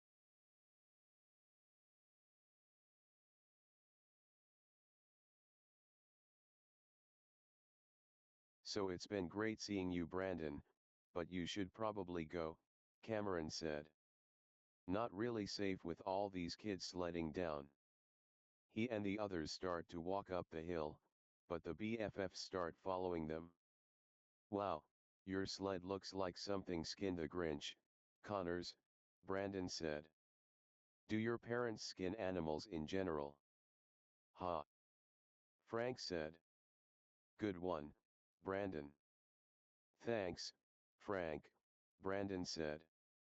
They both high-five. Cameron plugs his ears. La la la la. I'm not listening, he said. I'm surprised your family would even want to spend time with you. Seriously, you're like dog poop on my shoe. And you're lucky you have those other pathetic losers, because you will never make any more friends, Brandon said mockingly. Cameron didn't hear what he was saying with his ears plugged in. Hey! Brandon said. Did you hear me, Connors? Cameron ignores him. Answer! Brandon yelled. They reach the top of the hill. Brandon grabs Cameron's arm, and Cameron faces him with an emotionless expression. Oh, you're giving me the silent treatment. Brandon said. Screw you. Glaring, Brandon goes to his black car, and Frank and Fred follow. Brandon sees a cop standing next to his car and writing a ticket. Hey, officer, what gives? Brandon asked. You're parked off-center, the cop said. He gives the bully a ticket, and Brandon angrily takes it. Jake smiles. Ha! Knew it? 9. About an hour after sledding, Teddy's dad was driving the kids over to ice skating. Teddy sat in the front next to his dad, but Jake, Coraline, Scarlett, and Cameron had to sit next to each other cramped in the back seat. Cameron ended up being cramped right next to Scarlett. Cameron turns to his love interest and smiles awkwardly. Scarlett smiles back. Cameron quickly turns away. Cameron had a lot of crazy thoughts in his head. Oh, my gosh, her hair is so soft, was one of them. She's one of the most beautiful girls I've ever met. She's like an angel sent from heaven. She's like a cherry-haired goddess. He didn't want to say any of that stuff out loud, because he didn't know if Scarlett had the same feelings for him.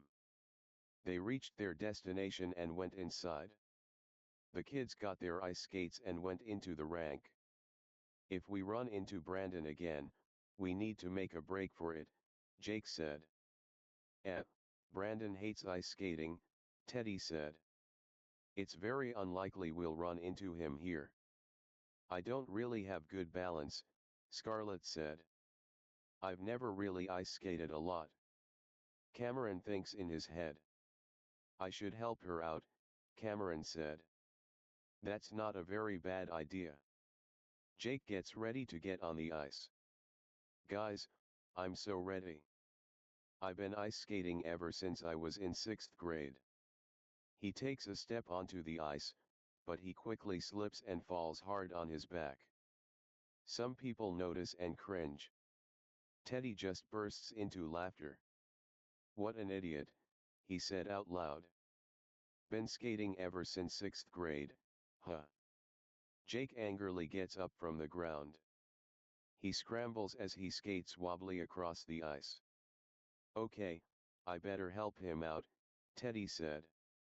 He skates over to Jake. Hey, Scarlett, do you need help? Cameron asked. Thanks, Cameron, Scarlett said, smiling. That's very kind of you.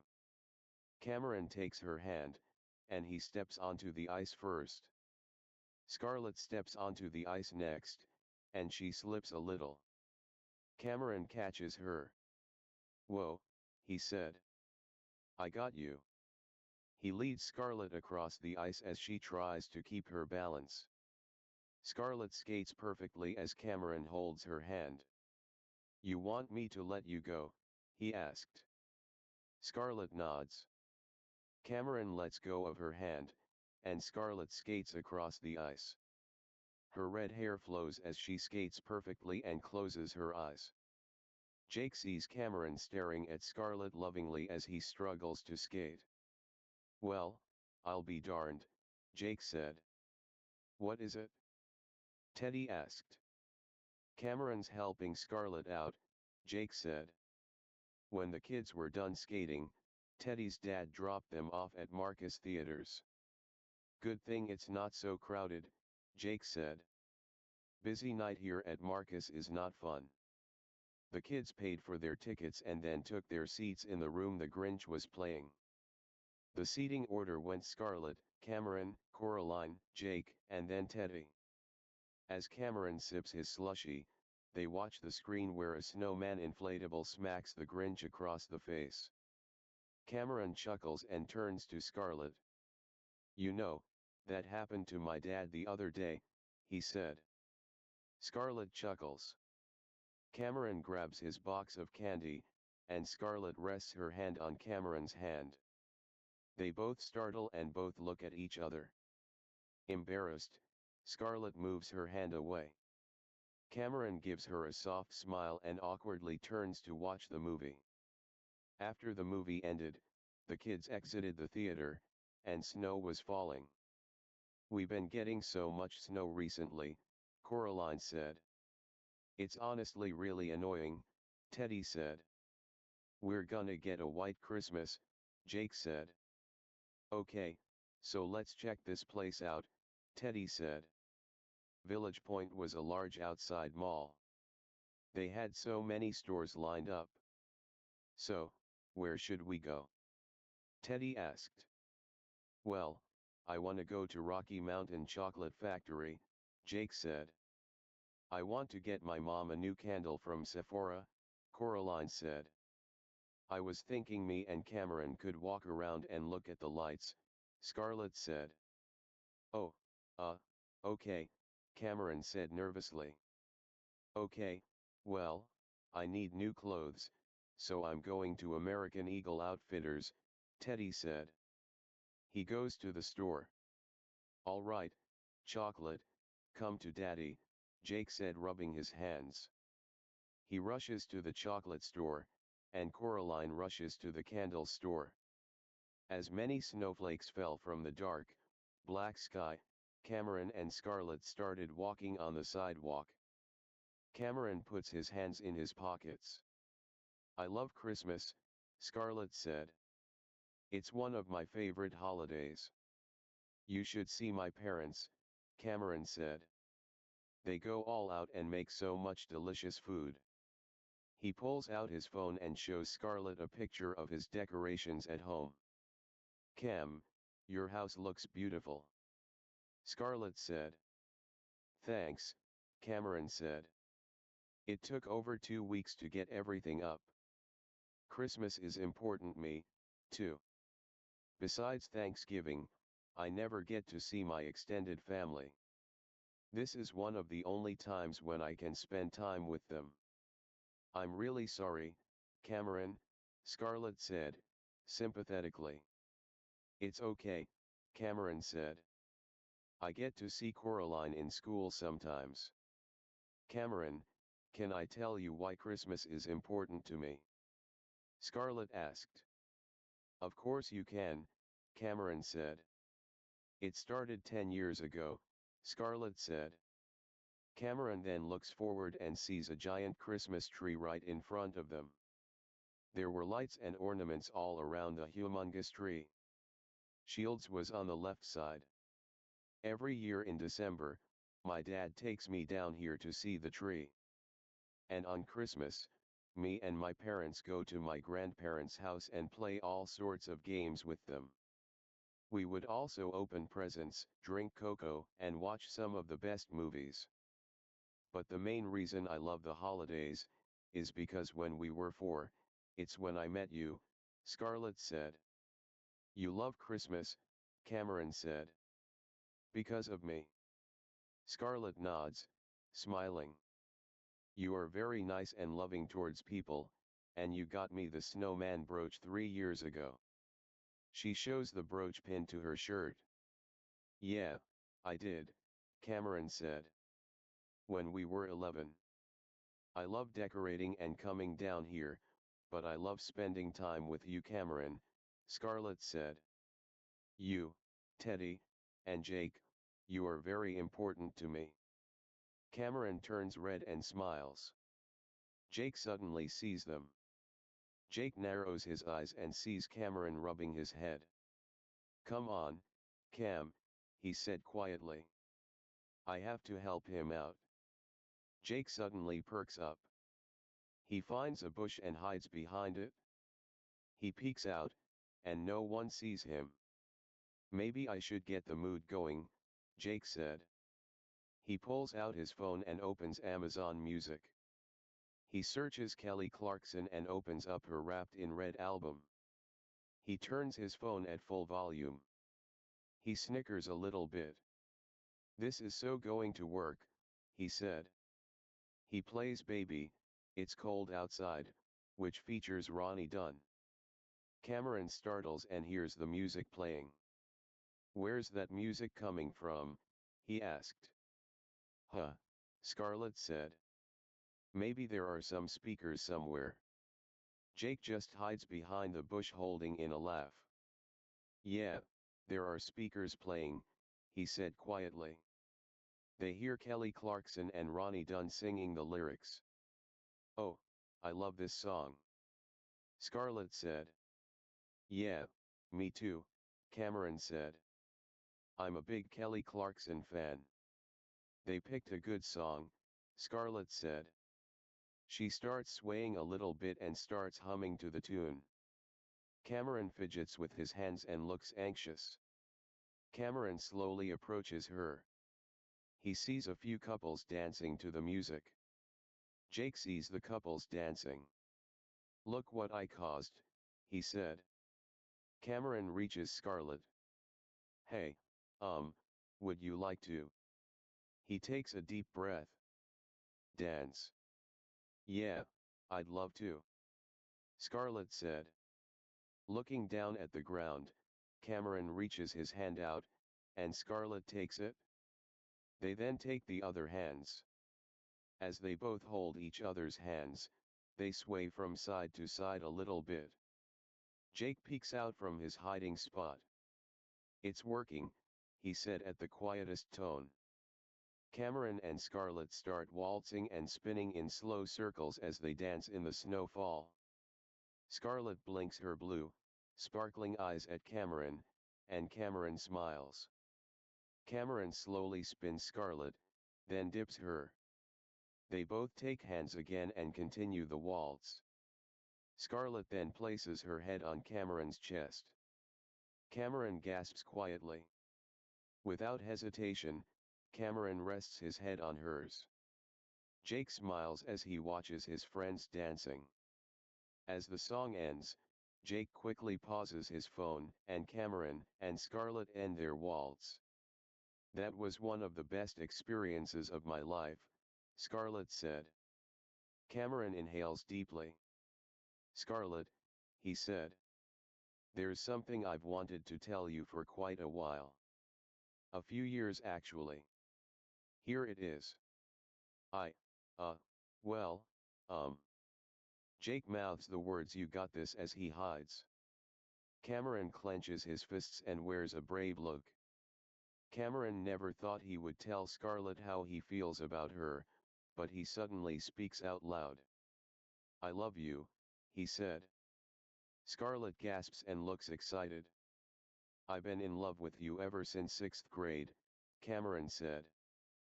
But I never really had the guts to tell you. I think you're beautiful, cool, super nice, and classy. You are very important to me. But if you want to stay friends, I get it. I just wanted to tell you." "Oh, Cameron," Scarlett said happily. "I love you too." "You do?" Cameron said loudly. "I kind of fell in love with you after breaking up with Brandon," Scarlett said. "I thought you were a great friend in middle school, but after realizing, I think we can be more than friends. I want to be with you. I want you in my life forever." Cameron tears up a little bit. "Cameron Connors, will you be my boyfriend?" Scarlett asked. Cameron sheds a tear and hugs Scarlett tightly. "Yes," he said. "More than anything else in the world." They both look into each other's eyes and smile at each other. They both lean in close, and Cameron looks a little bit nervous. He leans in, and he and Scarlett's lips meet. Jake pumps his fist up and mouths yes. Cameron and Scarlett close their eyes and kiss passionately as they stand under the tree. Jake then cringes a little bit. "Okay, this is getting a little bit gross now," he said. The new couple continue to kiss. Jake turns away. Black. Cameron and Scarlett pull away and smile at each other. Cameron brushes a strain of hair out of Scarlett's face, and they both hold each other. Jake comes out of hiding. "Well, what do we have here?" he shouted out loud. Cameron startles. "Jake," he said. How much did you see?" "All of it," Jake said. "I was just walking around the mall, then I saw you too. So, my best friend here found a girl after all." Cameron chuckles. Teddy and Coraline arrive. "Hey, Jake, we were looking all over for you," Teddy said. Coraline gasps and sees Cameron and his new girlfriend. "You two are together?" Coraline shouted excitedly. "Well, what do you know?" Teddy said. "My best friend found herself a man." "Ha!" Jake said. That's what I just said. The other underdogs are going to be very happy, Teddy said.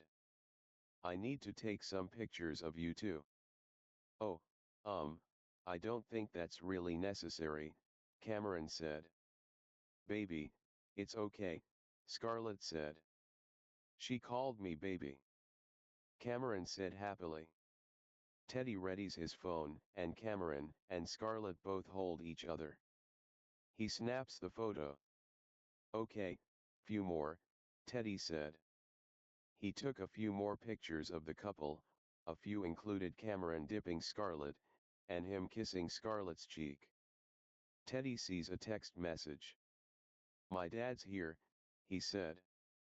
We better get going. 10. Teddy's dad dropped off Cameron and Coraline first, and they got out of the car. Bye Cameron, Scarlett said. Love you.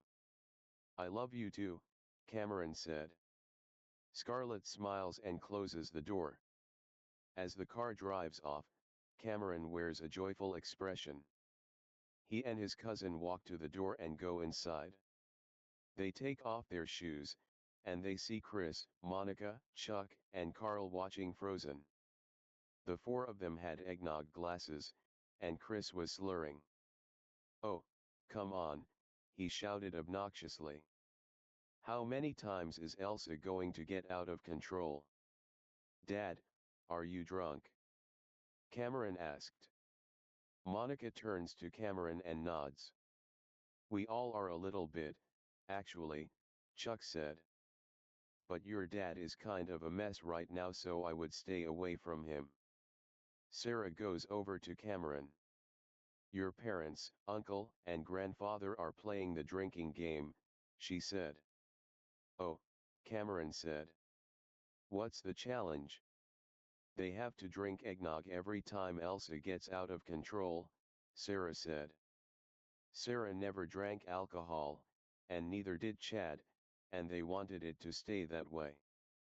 Anyway, how was your day with your friends? Oh, Aunt Sarah, it was amazing. Cameron said. Later, Cameron, Claire, Coraline, Cindy, and Chloe got their pajamas back on, and Cameron was talking to Jake and Teddy on FaceTime.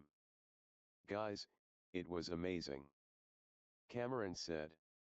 We danced in the snowfall, the lights were so bright, this was the best day of my life. So, how does it feel having a girlfriend? Teddy asked.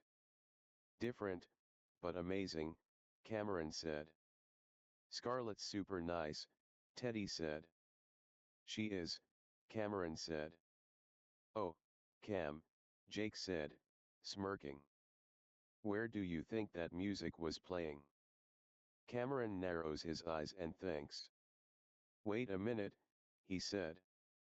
There definitely weren't any speakers, Jake said. Cameron realizes and frowns. Oh, come on, man. Why? Hey, I got you two together, you should be thanking me, Jake said. I guess that is true. Thanks, I guess, Cameron said. You're welcome, Jake said. When they were done talking, Cameron was watching the Christmas Chronicles on Netflix. Claire calls over to Cameron as she sits on a massage chair and rests her feet on a footrest. Hey, Cam, can you paint my toenails really quick? She asked. I need both hands for texting. Yeah, sure, Cameron said. He walks over, swaying a little bit and humming the tune of the song earlier. Thank you, Claire said. Cameron picks up light blue nail polish and opens the lid. He pulls the small brush out and holds one of Claire's big feet. He carefully paints her toenails blue. Cameron concentrates and focuses as he paints. He starts on the other foot. Cam, Claire said, while typing on her phone. My boyfriend said that your decorations are the best decorations he ever saw. Well, I don't know if my decorations are too amazing, Cameron said. Me and him both think they are, Claire said. Thank you, Cameron said. Claire's toenails were painted light blue. Cameron, these look great. Claire said. Oh, thanks, I try, Cameron said. I made an Instagram post about your house, and it got over 40 likes, Claire said. 40. Cameron said, surprised. Are we about to be popular? Cindy rushes over. Hey, Cameron, do you want to play Mario Kart? Yeah, I'd love to, Cameron said. They rush over to the second TV, and Cameron grabs the red steering wheel with the red Joy-Con in it. Cindy grabs the blue wheel. Cameron picks Luigi as his racer, and Cindy chooses Rosalind. Cameron chooses the circuit special for his car, slick for tires, and parafoil for parachute. Cindy chooses the standard ATV for her kart, blue standard for her tires, and peach parasol for her glider. Cindy sits on the couch with her legs crossed, and Cameron sits next to her. Which track should we choose? Cameron asked. Since it's Christmas, we should probably pick a winter theme, Cindy said. Cameron scrolls through the tracks on the game. Okay, we have Mount Wario, Sherbet Land, Ice Outpost, Snowland, Merry Mountain. Oh. Let's do Merry Mountain, Cindy said. All right, Cameron said. Cameron selects the track and the game loads. You're going down. Cindy said. Oh, I don't know, Cameron said. I played this game for about a year and a half. As the game starts, they both start their engines and take off driving. As they play the game, Cameron stands up and rapidly speeds up his car. Cameron gets in first place. Cindy grabs a power-up and throws it. The spiky blue shell flies to Cameron's racer. Oh no, he said. Not the blue shell. The shell explodes, and Cameron's racer stops and drops coins. Racers speed past Cameron, and so does Cindy. It was the last lap, and Cameron tried to win. Cindy's racer then glides down to the finish line. Yes. Cindy shouted. Cameron smirks at her. Cheater, he said jokingly. Cindy laughs. Thanks for playing, Cam, she said. Yeah, no prob, Cameron said. I had fun. Cameron goes to the other TV and continues watching his movie. He then gets text message from Scarlett. It was the pictures Teddy took of them. Cameron sends an emoji of a yellow head puckering his lips and a heart coming out. Chloe walks up to Cameron clutching her teddy bear. Cameron, she said. What is it? Cameron asked. I'm hearing noises from inside there, Chloe said. She points to the storage room, and there were loud clanging noises from inside. I think it might be Krampus, Chloe said. Here, let's go check out those noises, Cameron said. He takes Chloe's hand, and she nervously walks with him. Cameron reaches the door and hears the noises. Chloe anxiously backs up and clutches her bear. Cameron opens the door, and he sees Coraline banging on a pipe. Coraline? You scared your sister, Cameron said. I was just trying to be funny, Coraline said. Come on, Cameron said. Out. We're not really allowed in there. Coraline gets out, then wipes dust off the bottom of her foot. Cameron goes over to Chloe. It's just your sister, he said. She's being a goof. But what if Krampus is real? Chloe asked. He picks her up in his arms and carries her to her mattress. He sets her down, and Chloe puts her knees to her chest. Cameron sits on the mattress. Krampus only punishes naughty people, right? He asked. Chloe nods. And you're not naughty, Chloe. You're a very good kid, Cameron said. I think I made Santa's nice list again, Chloe said. I'm sure you did too, Cameron said smiling. He tickles her stomach, and she giggles. Even if Krampus was here, I'm also here. And I'm not going to let anything take you, Cameron said. I know what will make you feel better. Max. Max perks up as he lays on the floor. Come here, boy, Cameron said. Max rushes over to Cameron. He taps the bed, and Max jumps onto the mattress. Max sees Chloe, and he walks over to her. Wagging his tail, Max sniffs Chloe's face, then licks her. Chloe giggles. She scratches his fur, and Max lays down next to her and rests his head on her legs. Thanks, big cuz, Chloe said. You're welcome, little cuz, Cameron said. 11. December 22nd. Cameron was in a jolly mood the next morning. He couldn't stop thinking about his dance with Scarlett last night. As he ate breakfast, Chris was staggering a little bit. Oh, man, Chris said. Major Christmas hangover. Hey, Han, maybe you should lay down a little bit, Monica said. Chris nods, and she leads him upstairs. Around 11 o'clock, Cameron left his house to meet up with Scarlett. There was snow all over the streets, snow covered up every strain of grass, and snow was falling from the white sky. Cameron met with Scarlett to get cocoa. After they got their cocoa, they walked down the street together. So, how do you think we should deal with this new relationship? Cameron asked. Well, I was thinking we should make Instagram posts, be adorable as possible around people, come over to each other's houses, eat at restaurants, Scarlett said. This may be the best Christmas ever, Cameron said. There's only 3 days left until Christmas, but this year, my parents did amazing decorations, I have you in my life, and this is another year where us and the underdogs can be happy.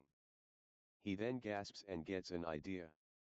Maybe I could ask my parents if you could spend time with me and my family this year.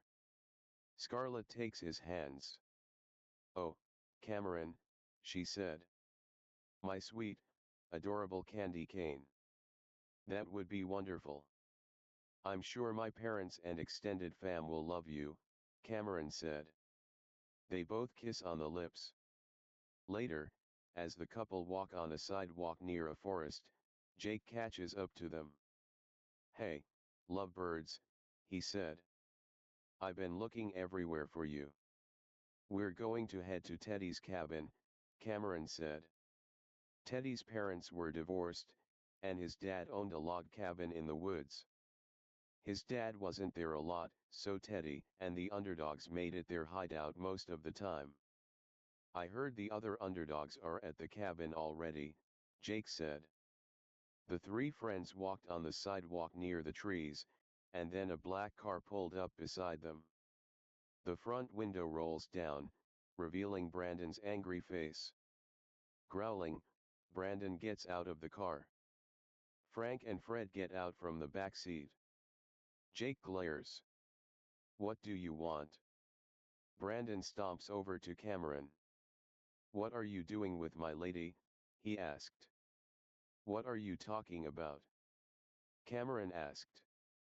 She's my lady. What? Brandon yelled. I'll get you for this, Connors. Frank and Fred look at each other, and Brandon sees Scarlett's brooch. Oh, my dear God, he said. What the heck are you wearing? That is the ugliest thing I've ever seen in my entire life. It's not ugly, Scarlett said. Cameron gave it to me when we were in middle school. This butt face gave you a present? Brandon asked. He snatches the brooch off Scarlett's jacket. Scarlett gasps and places her hands on the area where it was. Brandon holds it tauntingly and waves it around. Looks like we won't need this anymore.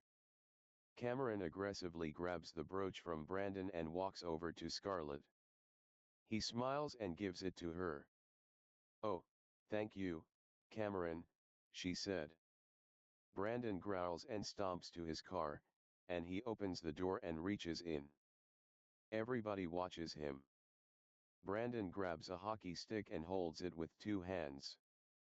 He glares at Cameron and slowly approaches him. "Beat him up, Brandon," Fred said. "Guys, what are we going to do?" Cameron asked.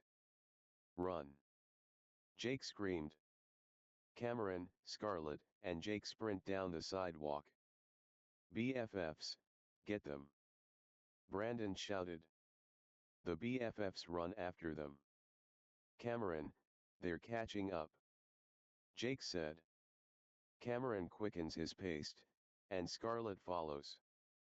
As Jake tries to keep up, his pants suddenly fall down, revealing his white underwear with candy canes on it. Jake growls in annoyance and pulls his pants back up. He sees the BFFs catching up and quickly starts running again. "We need to get to Teddy's cabin," Cameron said. "This way." The three freshmen dart into the trees. The BFFs stop and look out in the forest. "We have to go in the forest," Fred asked. "It's scary in there." "Fred, you watch too many horror movies," Frank said. "We have to go in there," Brandon said. "That rat-faced lowlife needs to suffer for stealing my girlfriend." The BFFs run in the same direction. Cameron turns around and sees them. "Get back here, right now, Connors," Brandon yelled. "You'll have to catch me first," Cameron shouted back. Cameron sees the cabin. "Hurry," he said. The large log cabin had 2 stories, and there was a driveway in the back of the cabin. The kids sprint up 3 steps and reach the door. Cameron knocks on the door. Teddy answers it.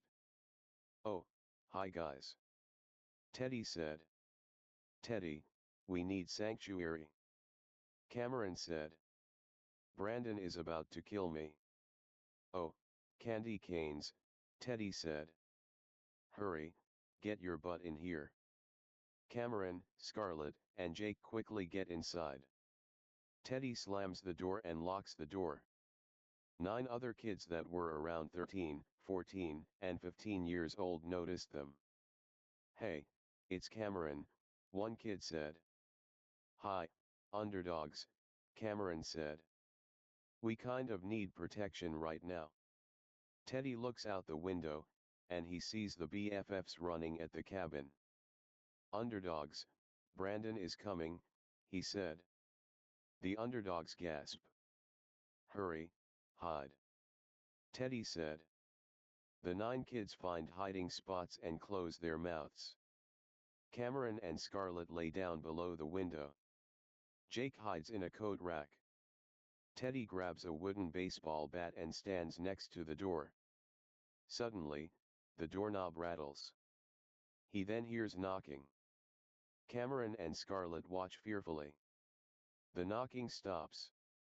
They both look up, and Brandon suddenly appears outside the window. With his eyes narrowed, Brandon looks inside the cabin.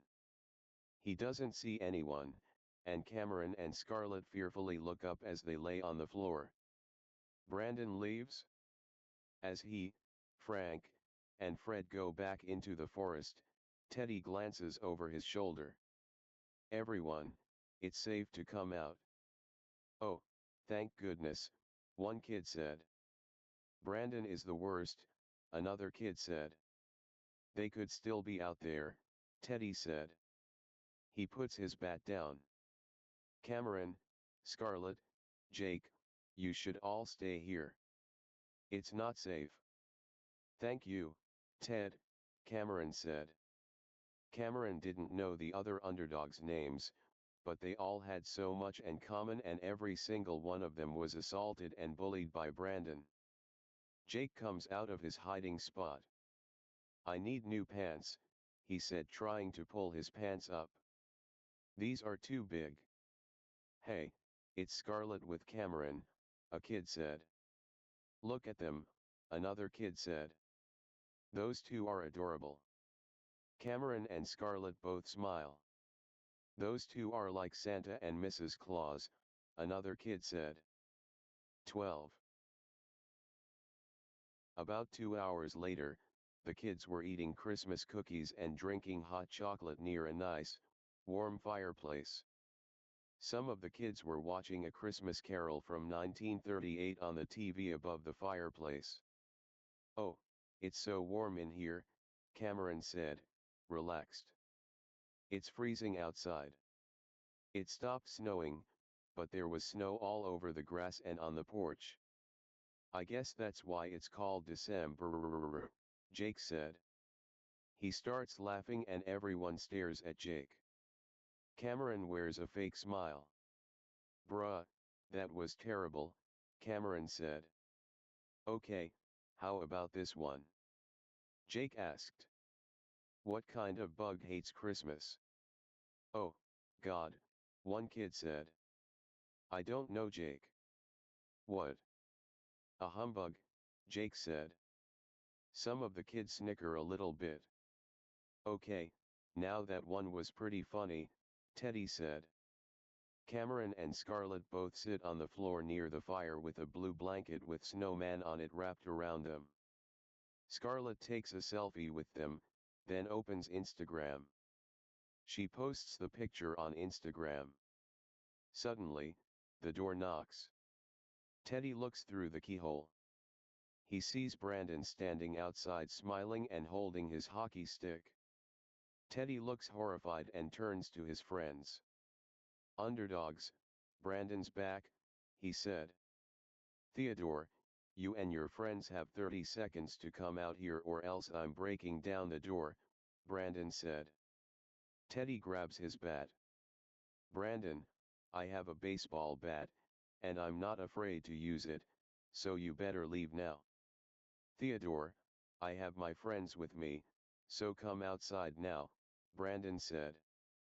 Teddy reluctantly opens the door. Fred. Frank, Brandon said. The twins grab Teddy and drag him off the porch. Brandon looks inside. And that means all of you too, Brandon said. Come outside. Now. The kids refuse to move. Do you want to have a bloody nose? Brandon asked, patting his hockey stick in his hand. The kids slowly moved to the door. Go faster. Brandon shouted. What are you, snails? Later, the kids were all standing in the snow lined up. Brandon holds his hockey stick as Fred and Frank hold snowballs. All right, it's snowball time, Brandon said. Brandon, wait. Jake said. Brandon turns to him. Do you like Mariah Carey? Jake asked. Jake suddenly gets hit in the face by a snowball, and he falls in the snow. Fred and Frank grab many snowballs from the ground and throw them at Cameron, Teddy, and the other underdogs. Scarlett watches in horror. The kids' faces were stinging from the snow on their faces. Fred and Frank continue to throw snowballs repeatedly at the kids' faces. Yes. Brandon shouted. Yes. Frank and Fred stop, and the underdogs' faces were red, and snow was melting on them. The BFFs start to howl with laughter. Look at that kid's face. Frank shouted, pointing to one kid. We got him really good. The bullies continue to laugh. They didn't even try to fight back. Fred said. These kids are pathetic losers who no one loves, Brandon said. Hey. Teddy shouted. Our families love us. You're the one no one loves, Brandon. And, the BFFs, that's a stupid awful name for your friend group. Brandon narrows his eyes. Are you talking back at me, Theodore? Yes, I'm talking back at you. You dumb dictator who thinks he has control over everyone here when really, he's a stupid idiot no good bully. Brandon hits Teddy in the head with his hockey stick. Brandon then turns to Cameron. Connors, he said. Get over here. Cameron shakes his head. Mm. Did I stutter? Brandon said. I said get your fat butt over here now. No. Cameron yelled. Oh, so you got a mouth on you, huh? Brandon said. He gestures to Cameron and Fred and Frank grab him. Stop. Scarlett shouted. Leave him alone. The brothers spread Cameron's arms out, and Brandon stands over him, clutching his hockey stick. One kid tries to run over and help Cameron. No, hey. Brandon shouted. He points his hockey stick at the kid. Get back in line or I'll whip you. Terrified, the kid obeys. Brandon faces Cameron and leers at him. Finally, he said. I got you right where I want you. Now, you're going to pay for stealing Scarlett away from me. Wait, how is he going to pay? Fred asked. What do you mean? Frank asked. How much money does he owe Brandon? Fred asked. No, Fred, when he says pay, he means revenge, Frank said. Oh, okay, Fred said. Hold him in place and do not release him, Brandon said. He swings his hockey stick down and hits Cameron in the head. No. Scarlett screams. She attempts to run over, but two underdogs hold her back. Brandon, stop. You can't do this. Brandon hits Cameron over and over again. No. Scarlett screamed. She collapses to her knees and starts crying. Brandon has hit Cameron over 14 times. He hits Cameron in the stomach, and Brandon gestures to his friends to release Cameron. Cameron collapses on his stomach. He was in serious pain. Scarlett sobs, and the two kids holding her comforts her and help her up. Brandon grabs Cameron by the collar. Listen to me, Connors, he said angrily. If you talk to Scarlett again, you're dead. If you look at her, you're dead. If you go anywhere near her, you're dead. If I see you having class with her, you're dead. If you even think about her, I'll break every single bone in your body. And believe me when I say this, because I never break a promise. I mean it. Stay away from Scarlett. Do you understand me? Ter-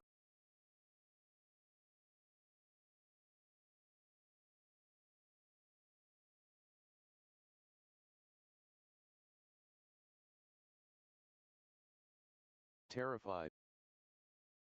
Terrified, Cameron nods. You mean it? Brandon asked loudly. Yes. Cameron screamed. Just please let me go and stop hitting me.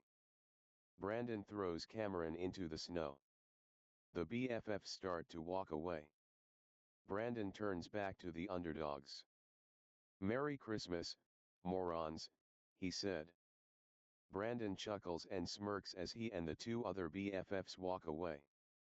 As Cameron clutches his head, Teddy glares. Everyone, he said. Inside for a group meeting. The kids go inside the cabin, and the underdogs all talk at once. This guy has gone too far, one kid said. I know. He's trying to destroy Cameron and Scarlett's relationship, another kid said. Cameron sits by the fire, and Scarlett embraces him tightly. Hey, I'm okay, Cameron said. He pats her head as she sobs. I'm okay, he said again. I hate Brandon so much. Scarlett said. I just want him out of my life and him to stay away from you. I know, Cameron said. One kid grabs an ice pack and gives it to Cameron. Thank you, Cameron said. He places the ice pack on his head. The other kids were complaining about Brandon and talking loudly. Friends. Teddy said loudly. May I have your attention, please? The kids all go silent and look at Teddy. As you all know, Brandon has gone way too far, and he's become eviler than ever. He thinks it's fun to torture us and push us around along with Fred and Frank, or as those three are commonly known as, the BFFs, which stands for their names, Brandon, Fred, and Frank. I, on the other hand, call them butthole farty fudge cakes. Some of the kids laugh a little bit. These older teens are our enemies, and they can never be forgiven, Teddy said. Some of us have tried standing up to them in the past, and they ended up getting their butts whooped. Especially our poor Cameron. Everyone turns to Cameron, who keeps the ice pack rested on his head. He wants to tear Cameron and Scarlett apart, but we can't let that happen.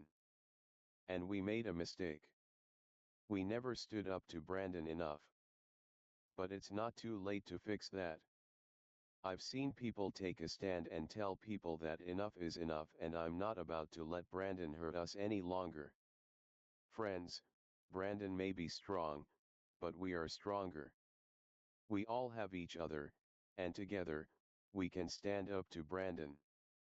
We can give him the exact pain we felt. We can show him who's boss this time. Some of the kids smile and nod. Come on, guys. Teddy said. Do you like being bullied? No. The kids shouted. Do you like getting assaulted? Teddy asked. No. The kids shouted again. Teddy begins asking them questions. Do you like being pelted with snowballs? No. Does Brandon need to pay for what he's done? Yes. So, what do we want to give Brandon? Payback. The underdogs screamed, pumping their fists up into the air. Teddy smiles encouragingly. Come on, underdogs, he shouted. What do we want? Payback. The kids shouted. When do we want it? Now. What do we want? Payback. When do we want it? Now. Cameron and Scarlett smile as the kids continue their chant over 5 times. We are the underdogs. Teddy yelled. And we will not be pushed around anymore. The kids all cheer and playfully hit each other. Let's do it, one kid yelled. Watch out, Brandon. Jake yelled. 13. Okay, so here's the plan, Teddy said. Brandon and his friends always drive on this street at 11:27, so someone will need to stand there, and Brandon will attempt to pick on them. Then, they will lead Brandon to the cabin, where Squad 1, you guys right there, will come out of hiding and beat Brandon up. If all else fails, Squad 2, you guys, will use a bunch of snowballs and pelt Brandon with them. If Brandon is still standing, I'll come outside and take him down with my baseball bat. How are we going to get a bunch of snowballs and keep them from melting? One kid asked. Teddy shows the underdogs 2 coolers. I have these 2 OtterBox coolers, and it will keep the snowballs frozen. So, Squad 2, you'll need to gather up a bunch of snowballs and then put them in these coolers. We have a long day tomorrow, friends, so be prepared. Brandon will attempt to fight back. 4 kids and Jake go outside in the cold. One kid holds one of the coolers, and another kid holds the other cooler. The kids start to scoop up snow from the ground and roll them in the snowballs. They did it until both coolers were filled with snowballs. "Oh, you are finished, Brandon," Jake said, excitedly. "Teddy," one of the kids said. "The snowballs are ready." "Perfect," Teddy said. Cameron sits in the kitchen sadly. Scarlett sees him and rushes over to him. "Honey, are you okay?" she asked. "I don't know, Scarlett," Cameron said. "I think I'm having second thoughts about this. I like the idea, but I don't want to be involved in this." "What do you mean?" Scarlett asked. "I don't want to be involved in the fight, I kind of want to stay out of this," Cameron said. "Fighting people? That sounds like a wrong thing to do. Also, I stand no chance against Brandon. He's twice my size, and he would kill me if I ever tried to fight back. I just think it's best if I just stand down and let the others handle it." "I understand," Scarlett said, putting her hands on his shoulders. "I don't want to be involved in this either. But the important thing is, if the underdogs can keep Brandon away from us, we'll be left alone. And I'm sure Teddy will understand if you don't want to fight." Cameron smiles at his girlfriend. December 23rd. Around 11 o'clock, Cameron hurried over to the cabin. He gets inside, and some of the kids were getting ready. Jake wore a Christmas sweater that said, "Merry Christmas, ya filthy animal." Jake also had eye black painted underneath his eyes. He holds a large blue Nerf gun that was about the size of a shotgun. Next to him was a bucket full of Nerf bullets. "Oh man," Jake said excitedly. "I cannot wait to see Brandon suffer." "Love the energy, Jake," Teddy said. "Wait until we defeat Brandon." "Teddy," Cameron said. "I don't want to fight Brandon." "You guys can, but I just want to sit back. I'm not strong enough." Teddy touches his friend's shoulder sympathetically. "I understand," Teddy said. "You don't have to fight if you don't want to. Also, I have a very important job for you." "What is it?" Cameron asked. "You know the street where Brandon passes every day at 11:27? Teddy asked. "Yeah," Cameron said. "Just stand on the sidewalk and wait for them to drive by, and if they chase you, lead them to the cabin, and then Squad 1 will attack," Teddy said. "Great plan, Ted," Cameron said. Teddy calls out. "Squad 1, go outside and get into your hiding positions. Squad 2, wait in the kitchen and come out when I need you." Jake stands in the kitchen with 4 of the kids. "I'm gonna hit Brandon in the snowflakes with this thing," Jake said to the kids pointing to his Nerf gun. A few minutes later, Cameron left the cabin and ran into the woods. He rushes past snow-covered trees and reaches the sidewalk. Cameron exits the forest and stands on the sidewalk. He sees Brandon's car driving. Cameron scowls and crosses his arms. The car suddenly screeches and pulls to a stop. The BFFs get out of the car. Brandon was clutching his hockey stick. "Well," Brandon said. "Look who it is. With no Theodore to protect him. Kick his butt, Brandon." Fred said. "You want me?"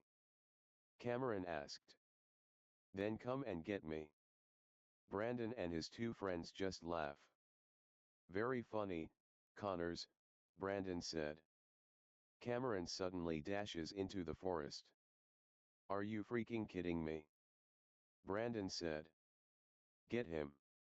The BFFs run after him. Panting, Cameron races through the forest and glances over his shoulder. The BFFs run after him. "That's right," Cameron said. "Keep coming." Cameron darts a corner. Brandon stops running. Fred and Frank catch their breath. "Frank," he said. "Go check that area."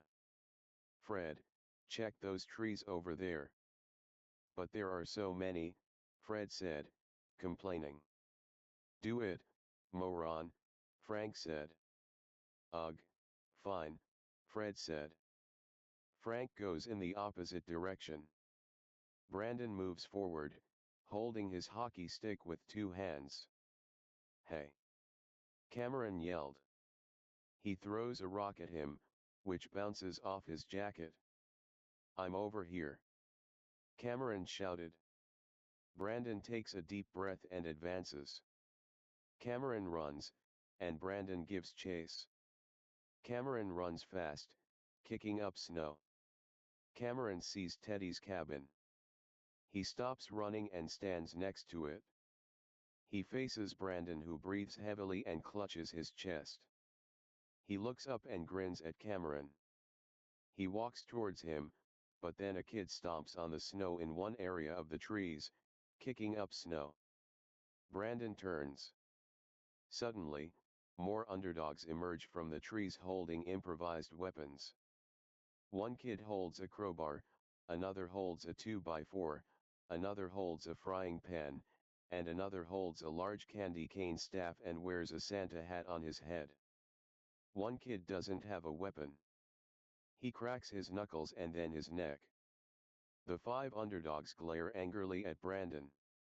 The bully looks at them anxiously. "Connors, what is this?" he asked. "You always treated us like garbage and beat us up," Cameron said. "Now we want to do the same." "Oh, crap," Brandon said. The kids slowly approach Brandon, clutching their weapons. Brandon tightens his grip on his hockey stick with his left hand. The kids circle around Brandon. Scarlett comes outside and wears a hopeful look. The kids finally close in on Brandon. The kid with the crowbar suddenly bashes him over the head. As Brandon staggers back, the kid hits him again.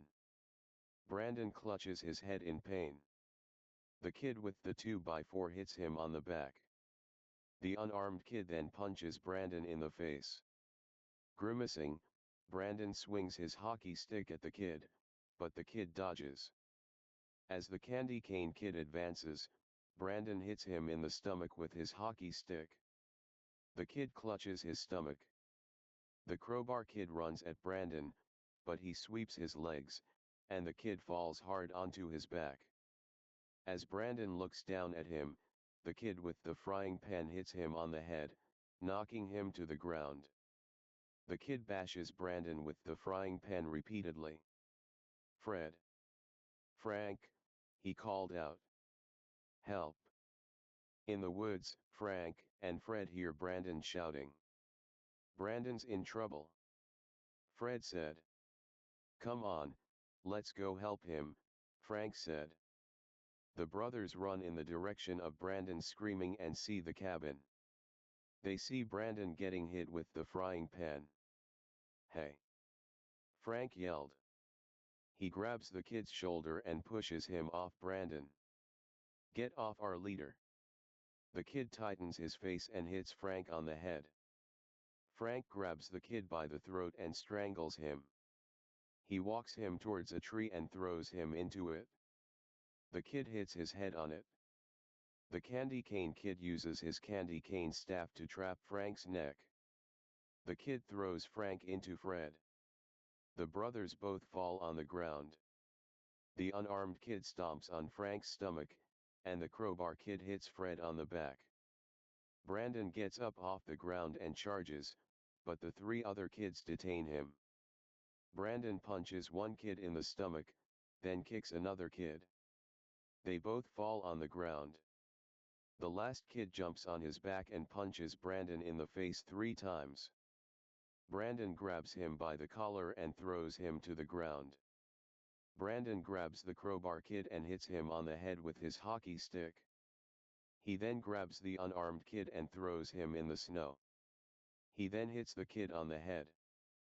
Fred and Frank get up. Fred goes to one kid and stomps on his back 3 times. The kid groans in pain. "Fred," Frank said. "That wasn't necessary. I thought he was gonna get back up, I was getting anxious," Fred said. Jake looks out the window. "Teddy. Squad 1 is down," he said. "Squad 2. Teddy said. "Get into your positions." The 4 other kids go to the window, 2 stand on one side of the window with the first cooler, and the other 2 stand on the other side with the second cooler. Jake stands in the middle of them holding his Nerf gun. Teddy quickly opens the windows, and the BFFs see them. The 4 kids each grab snowballs from the coolers, and Jake points his gun at the bullies. The BFFs wear worried looks. Teddy points his baseball bat at them. "Fire!" Teddy yelled. The kids throw their snowballs out the window and hit the bullies. Snow covers their clothes as they get pummeled. Brandon drops his hockey stick. The kids quickly grab more snowballs out of their coolers and continue to throw them. Jake then fires blue Nerf bullets out of his gun and hits Brandon in the head. He then fires at his left cheek. He shoots him in the leg next. He shoots 3 more times at his head again. Jake runs out of Nerf bullets and reaches into his bucket. He puts 8 bullets into the barrel. As he continues to fire, the kids continue to pummel the bullies with snowballs. The BFFs put their hands over their faces. 2 kids then pull out baseballs and throw them at Fred and Frank. The baseballs bounce right off their heads, and the brothers fall on the ground unconscious. As 4 snowballs hit Brandon directly in the face, he then looks up and gasps in horror. Jake aims his Nerf gun directly at Brandon's crotch.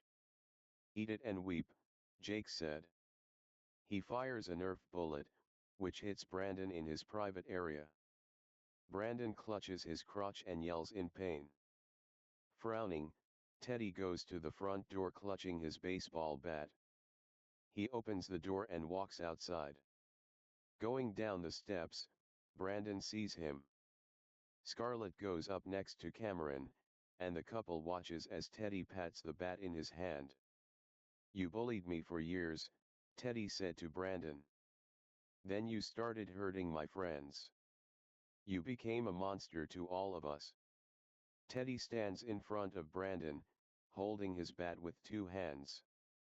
Brandon's hockey stick lays next to him. Teddy kicks it away. "Have you ever seen A Christmas Story?" he asked Brandon. Brandon looks confused. "Oh, it's a great movie, you should check it out," Teddy said. "Anyway, there's a scene where the main character beats a bully to the ground. And that, my friend, is what I'm about to do to you." Teddy hits Brandon's shoulder with his bat. He hits him in the stomach next. As Brandon yells in agony, Teddy kicks him in the face, knocking the bully to the ground. Brandon flips onto his stomach and tries to crawl away. Teddy hits him on the back. As Brandon attempts to get up, Teddy hits him again. Squad 2 comes outside and helps up Squad 1. Jake helps one of the kids up off the ground and gives him his frying pan. He, the kid with the crowbar, the kid with the 2x4, and the kid with the frying pan all walk over to Brandon as he gets beat by Teddy. Jake swings his Nerf gun down and hits Brandon in the stomach. The other 3 kids then join in and hit Brandon in several areas with their weapons. Brandon stands up on his knees, but Jake hits him on the back, knocking him to the ground again. The kids kick Brandon and beat him up with their weapons. As the other kids watch, Teddy delivers one final blow to the back, and Brandon lays on his stomach. As he clutches his stomach in pain, Brandon looks up and sees the kids breathing heavily and glaring down at him. Brandon lays in the freezing cold snow. Now, Teddy said. Are you finally going to leave us alone and back off? Scarlett and Cameron hug. Oh, Cameron. Scarlett said. The plan worked.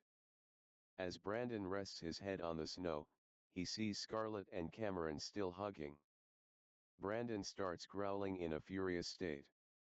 He pounds his fist in the snow and gets up off the ground, still hurt from the fight. The kids stagger back. Brandon turns to Teddy and grabs his bat straight from his hands. In your dreams, Theodore, he yelled at Teddy. He then swings the bat at Teddy and bashes his right leg. Teddy screams in agony, and Brandon tosses the bat aside. Teddy collapses to the ground, clutching his leg. Jake rushes over to his friend and feels his leg. He turns to the underdogs. His leg is broken, he shouted, helplessly. The kids gasp. Brandon then turns to Cameron and runs towards him. Connors. Brandon screamed at the top of his lungs. Scarlett and Cameron see Brandon, and Brandon shoves Cameron to the ground. In a fit of rage, Brandon slams Cameron against the snow repeatedly. Cameron! Jake shouted. The underdogs watch in horror. Tears swelled up in Scarlett's eyes. Brandon! Please stop! She shouted. Brandon stops slamming Cameron and screams in his face. I told you to stay away from her. Make me. Cameron yelled back. Oh, I'll make you, Connors, Brandon said. Screaming, he raises his fist, but Cameron grabs a handful of snow and shoves it in Brandon's face. Cameron then jumps onto his enemy, and they both roll across the snow. Cameron falls off Brandon, and they both get up off the snow. Cameron sees Teddy sitting in the snow, clutching his leg. Teddy's leg was bent a little bit, and some of the kids were examining it. Cameron turns to Brandon. What did you do to him? He shouted. Don't worry about him, Connors. Worry about the fact that you're about to be dead, Brandon said. He charges forward and tries to punch Cameron. Cameron ducks, and Brandon tries a second time, but the younger teen dodges. Cameron then punches Brandon right in the face. The underdogs gasp. Brandon snarls. You little, he grabs Cameron's collar, and Cameron spits in his face. Brandon groans in disgust and wipes his face. I'm gonna stay next to Scarlett until the day I die, and I do not care what you say about that. Cameron said. Fine, Brandon said. Guess I'll do what I promised to do. He charges towards Cameron, but Cameron punches him in the stomach, then kicks and punches him in various areas repeatedly. She's not your girlfriend. Cameron shouted. She's my girlfriend. Cameron stomps on Brandon's foot. Brandon cracks his neck and punches Cameron in the face super hard. Cameron flies back and lands hard in the snow. As Cameron clutches his head, Brandon raises his foot over him. Cameron jumps out of the way as the much older teen stomps his foot in the snow. Cameron attempts to crawl away, but Brandon grabs his legs. As he pulls Cameron towards him, Cameron kicks Brandon in the stomach. He then kicks him in the face. Brandon clutches his face, and Cameron gets up off the ground. Brandon then stomps towards him and grabs Cameron's hood. He throws him right into a tree. Cameron falls to the ground, and Brandon forces him up. Brandon slams him into the tree repeatedly. After over 15 slams, he throws Cameron in the snow. We have to do something. Jake said. No, Jake. Cameron said. I have to do this alone. As Brandon runs at Cameron, they both grab each other's shoulders. Brandon forces Cameron to his knees as they grip each other's shoulders. He slams him hard onto the ground. Cameron lays on his back. He turns and faces the other underdogs. "You all better back down because you lost," he said. Cameron suddenly gets back up and wraps his arms around Brandon's throat. As Brandon chokes from Cameron's grip, Cameron falls onto his back, followed by Brandon. The bully tries to break free as Cameron keeps him pinned to the ground. Brandon coughs from Cameron's tight grip around his neck. He elbows Cameron in the face twice, and Cameron releases him. Brandon gets up off the ground holding his throat. Cameron gets up and kicks Brandon in between the legs. As Brandon clutches his crotch in pain, he gets backhanded in the face. Brandon sees his hockey stick on the ground and picks it up. He holds it with two hands and glares furiously at Cameron. He walks quickly towards him, tightening his grip on the hockey stick. He swings at Cameron, who jumps out of the way. He quickly gets up. Brandon swings at Cameron repeatedly, but Cameron easily dodges them. Brandon suddenly puts Cameron in a headlock. "Let me go," Cameron said. Brandon faces the other underdogs. "Let me tell you kids something," he said. "This loser here ruined my life. My freshman, sophomore, and junior years in high school were perfect. I was popular, beloved, and at the beginning of the year this year, I had a girlfriend. But that's when this nitwit came in.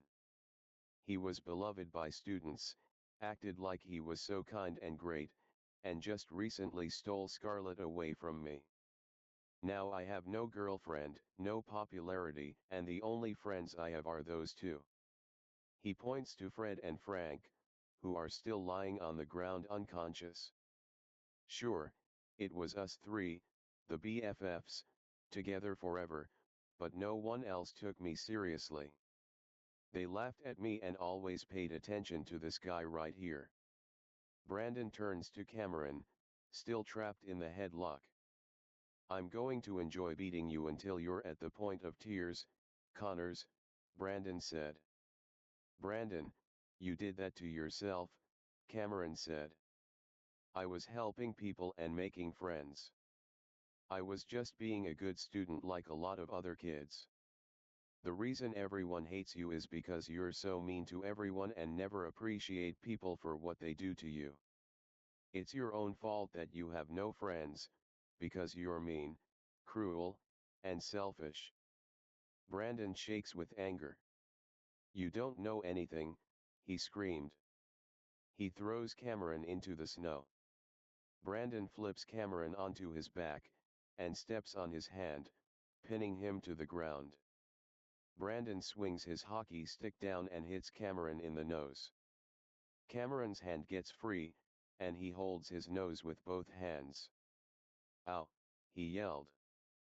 The underdogs look horrified as Brandon wears a satisfied smile. Cameron uncovers his nose, revealing blood running down one of his nostrils. Scarlett grabs a rock off the ground and throws it right at Brandon's head. It bounces right off his skull. Brandon yells in pain. "What the heck was that for?" he shouted. "Brandon, leave my boyfriend alone," Scarlett yelled. "I told you so many times, I don't love you anymore. And Cameron didn't steal me from you. I want to be with him because he makes my dreams come true. He's innocent in all this. You just came in and started bullying him because you were jealous of him. But I'm done. I'm so sick of you. Get out of my life and leave Cameron alone." Brandon narrows his eyes. "What did you just say to me?" "I hate you," Scarlett said. "And I'll never be with someone like you." Brandon growls angrily and strides forward. He slaps Scarlett hard across the face. Cameron sits up and sees. "Scarlett," he screamed. Scarlett clutches her cheek with her hand. Brandon then grabs her by the hair and throws her into the snow. Cameron starts to stand up. He wipes the blood off his nose, and his shock turns into fury. Scarlett still holds her cheek and starts crying. Brandon didn't care what he did. His face was red, and he was really mad. Scarlett sobs. Please, stop. Brandon raises his hockey stick over his head. Scarlett covers her face defensively. He swings it down, but Cameron suddenly grabs it with both his hands, stopping it in midair. Scarlett looks up, and both Cameron and Brandon hold the hockey stick with two hands. You keep your hands off her. Cameron yelled. I'll do whatever I want to that little brat, Brandon said. Cameron growls in Brandon's face and headbutts him. Cameron grabs the hockey stick, then smashes it on his knee. The stick breaks, and Cameron throws it aside. Cameron then grabs Brandon's collar and punches him in the face over 7 times. The underdogs look on. Guys, he's getting him. One kid said. Go, Cameron. Another kid shouted. Beat him until he starts crying. Cameron delivers another punch, and blood spills out of Brandon's mouth. Cameron punches him 4 more times. He delivers one final punch, and Brandon collapses on the ground and falls face first into the snow. Everyone falls silent, and Cameron breathes rapidly, and his face turns red. Brandon slowly gets onto his backside. He looks up at Cameron. Brandon had a black eye and his face was bruised. If you ever hurt her again, I'll punch all your teeth out. Cameron yelled. Scared, Brandon backs up and slowly gets to his feet. As he backs away from Cameron, Jake grabs a snowball and throws it into Brandon's face. Curse you, Brandon. Another kid yelled. He also throws a snowball. Jake and all the other 9 kids throw snowballs at Brandon in various areas. Scarlett and Teddy both lay in the snow, clutching their wounds. Brandon already had a black eye, but he was getting pummeled with snow again. The kids were finally getting their revenge. Frank and Fred regain consciousness and see their leader getting wailed on. Guys! Help me! Please! Brandon shouted helplessly. The brothers turned to the other kids. Horrified, they both run into the forest. No! Frank! Fred! Don't leave me! Brandon cried. He starts bursting into tears and covers his face. The kids continue to throw snowballs. Brandon's face and clothes were fully covered in snow. Shivering, Brandon wipes tears away from his face. With a defeated look, he turns to Cameron, who stares at him with his eyes narrowed and arms crossed. Wide-eyed, Brandon turns to the underdogs, then the trees. He then takes off running in the same direction Frank and Fred went. He sprints into the woods, and the kids start cheering. Yeah! In your face! Jake screamed happily. We did it! Another kid shouted. The underdogs were hugging each other and playfully hitting each other as they celebrated. Cameron smiles, but it quickly disappears as he sees Scarlett. Cameron runs over to her and helps her up. Honey, are you okay? He asked. Scarlett moves her hand away from her cheek, revealing a large red spot. Oh, my gosh! Cameron said. He hugs her tightly. How could he do this to you? Scarlett starts crying. Come inside, let's get you some ice, Cameron said. 14.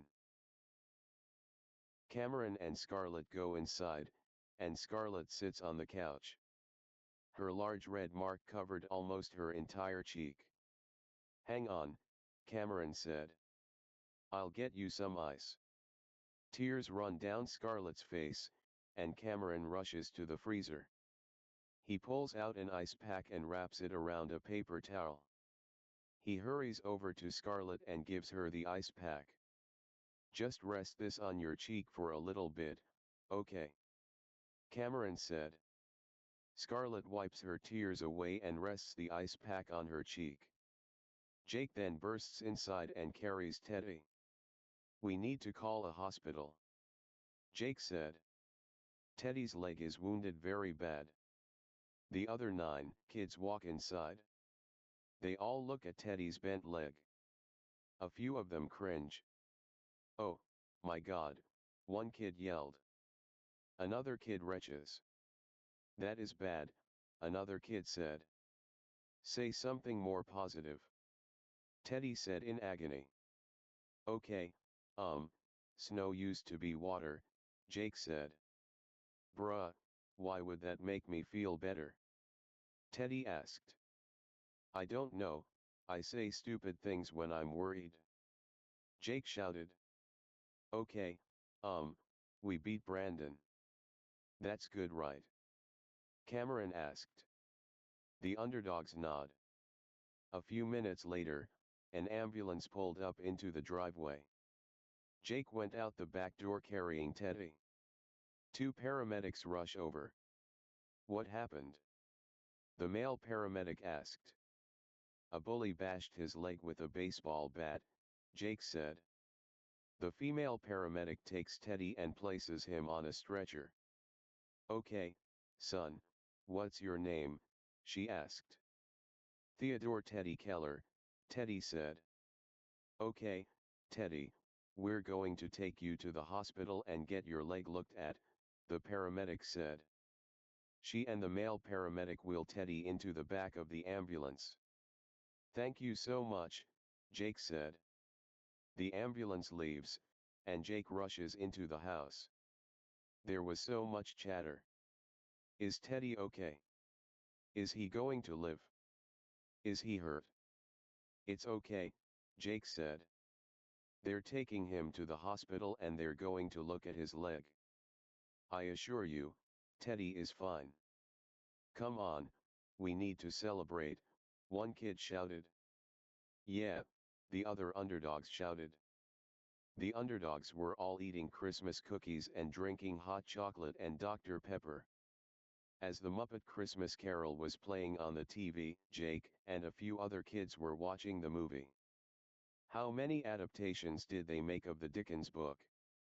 Jake asked.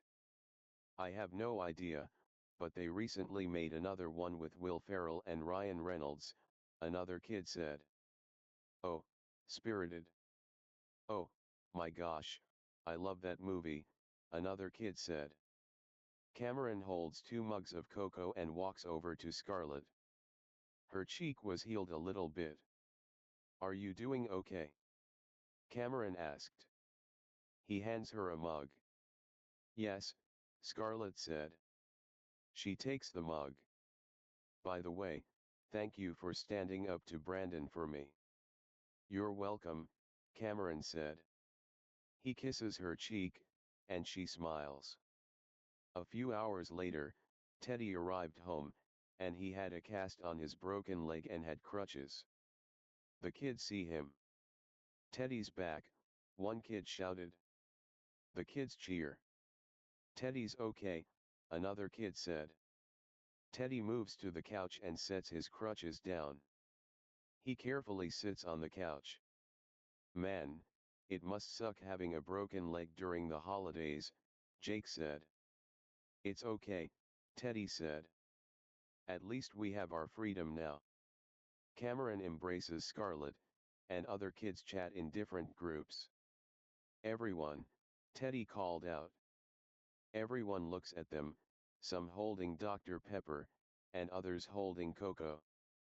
We succeeded, Teddy said. When I saw Brandon run off in tears,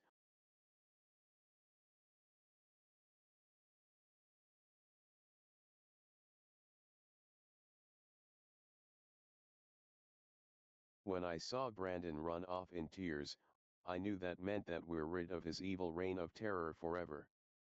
Boys, I'm proud of you all.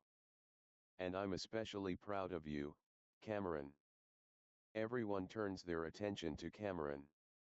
I have never seen anyone stand up to Brandon like that, Teddy said. You two put up such a fight, and you beat him. You gave him a black eye for crying out loud. You were very brave to fight back. Everybody, raise a glass and can to Cameron. Everyone raises their Dr. Peppers and cocoa and cheer. Go Cameron. You da bomb. Brandon's on the naughty list. You're the best, Cam. Cameron smiles and raises his mug. Everyone takes a sip of their drink. We can have a very Merry Christmas without any torment, Teddy said. A little bit later, Cameron arrived back home. Chris noticed that his face was red a little bit and had a few bruises. Good God. Chris said. What the heck happened to you? Dad, so don't get mad, but I sort of, got into a fight today, Cameron said nervously. All the other family members gasp in shock. Carl drinks eggnog and does a spit take right on Chuck's face. Chuck wipes his face and groans in disgust. Really? Chris asked. What kind of fight? Maybe I should talk to you and Mom in private, Cameron said. Later, Cameron was in the basement talking to Chris and Monica. He told him about Brandon's torture and abuse towards him and his friends and the fight he had today. So, this guy started to beat you up because you are dating his ex? Monica asked. Yeah, Scarlett is my new girlfriend, Cameron said. Scarlett? Chris asked. Monica, isn't she that nice girl who's in Cameron's chemistry class? She is, Monica said. So, what happened after Brandon attacked you? Chris asked Cameron. I fought back and beat him pretty good, and then I got a bloody nose. Then, he starts tearing up and grows a little bit angry. He slapped Scarlett and hurt her, so I got up and beat Brandon up. How old is Brandon? Monica asked. 18, Cameron said. You beat up an 18-year-old. Chris shouted. Okay, I'm a little impressed, son. Looks like my wrestling methods helped you out. Monica glares at Chris. He nervously stays quiet. A tear runs down Cameron's face. I don't know if I should have done that though, he said. I get it that me and my friends won't get bullied anymore, but I couldn't help it. He's been picking on me ever since the beginning of the year and he was driving me crazy. A fuse blew, and I just snapped. I'm sorry for fighting with another guy. Please don't be mad. Cameron's parents look at him sympathetically. Oh, Cameron, Monica said. We aren't mad, Chris said. Cameron wipes tears from his eyes. What you and your friends did was wrong, Chris said. But what this guy did was wrong too. I'm very glad you told us what he was doing to you. I would fight this kid too. I feel like a bad person now for beating him up, Cameron said. Oh, honey, you are not a bad person. You are a very good kid, Monica said. We all get mad sometimes, and we all get a little out of control. Yeah, Cam, you're a good kid. Don't forget that. You're very good at helping people and making them happy. And just remember, next time you get bullied, just talk to me and Mom, okay? Chris said. Cameron nods.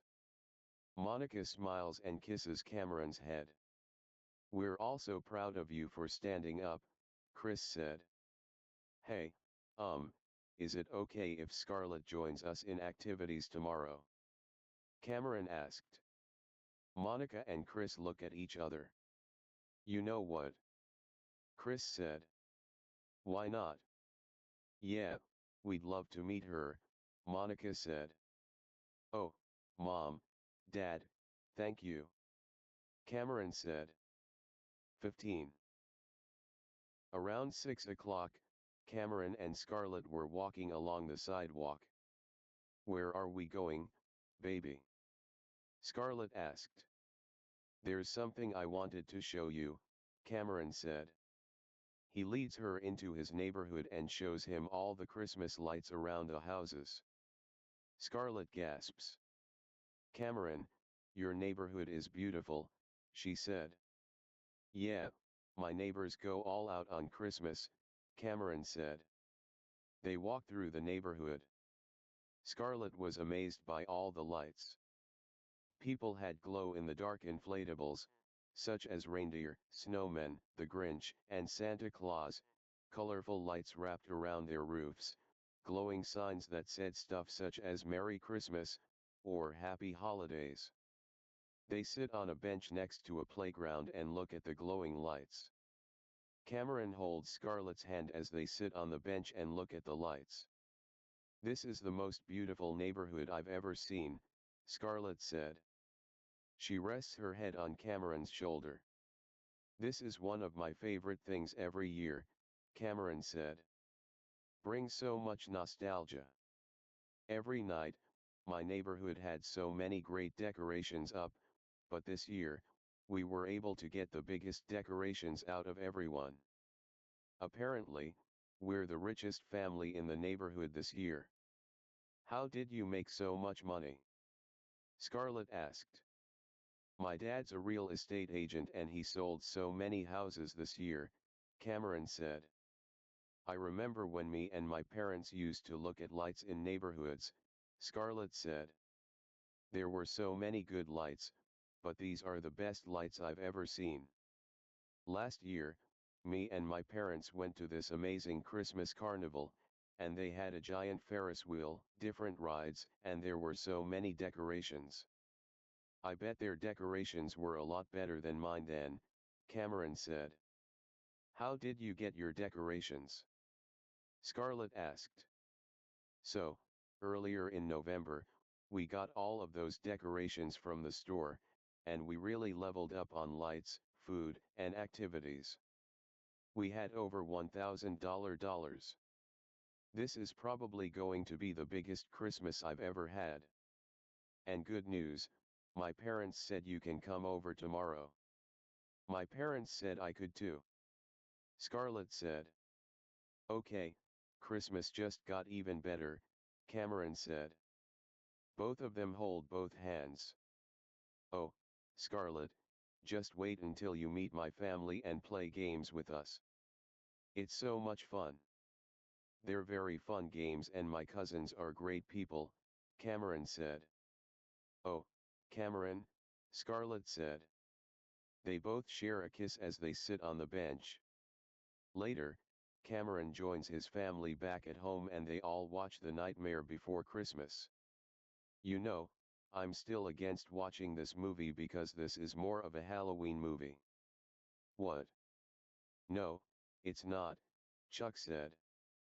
Yeah, it is, Chris said. This movie is literally set in Halloween Town. Yeah, but it takes place during Christmas so it's a Christmas movie, Chuck said. Cameron and his cousins were sitting on the floor, and Max was laying next to Chloe, and she was petting him. Cameron was ready for a big night tomorrow. 16. Christmas Eve. The next morning, around 10:30, the Connors were ready for a bunch of games and activities. Okay, Connors, big day, Chris said. Christmas is tomorrow, and we need to make sure this year goes great. We've got games such as Saran Wrap, Pin the Nose on the Reindeer, Would You Rather? We got a lot of games planned out for today, Carl said. The family was all sitting in the living room, and Max had fake reindeer antlers on his head. Cameron hears the door knock, and he answers it. Scarlett stands at the door. Hey. Cameron said. You made it? Cameron hugs his girlfriend, and welcomes her in. Chris and Monica approach. Oh, Scarlett, hi. Monica said. It's so great to finally meet you. Thanks for having me over, Mrs. Connors, Scarlett said. Oh, please, call me Monica, Monica said. Hey, I'm Chris the dad, Chris said. He shakes Scarlett's hand. Cameron introduced Scarlett to the rest of the family. Max races over to Scarlett and sniffs her. Oh, this is my dog, Max, Cameron said. Oh, he's so cute, Scarlett said. She pets Max's head, and Max lets out a bark and smiles up at Scarlett. Anyway, Scarlett's going to spend the day with us, Cameron said to his family. Cameron, this is your girlfriend? Carl asked. Why, she's prettier than okay. Cameron interrupted. Moving on. Scarlett chuckles. The family and Scarlett gathered around the fireplace, and Carl arrived with a large plastic ball. Okay, so for our first game, we're going to be playing Saran Wrap, Carl said. The rules are simple. Everyone gets a turn trying to unwrap this. Whatever falls out as you unwrap it, you get to keep it. After 30 seconds, you will pass it to the other person. And then so on. Whoever gets whatever's at the bottom of this wins. The order went Chris, Monica, Sarah, Chuck, Coraline, Cameron, Scarlett, Claire, Cindy, Chloe, Carl, and Chad.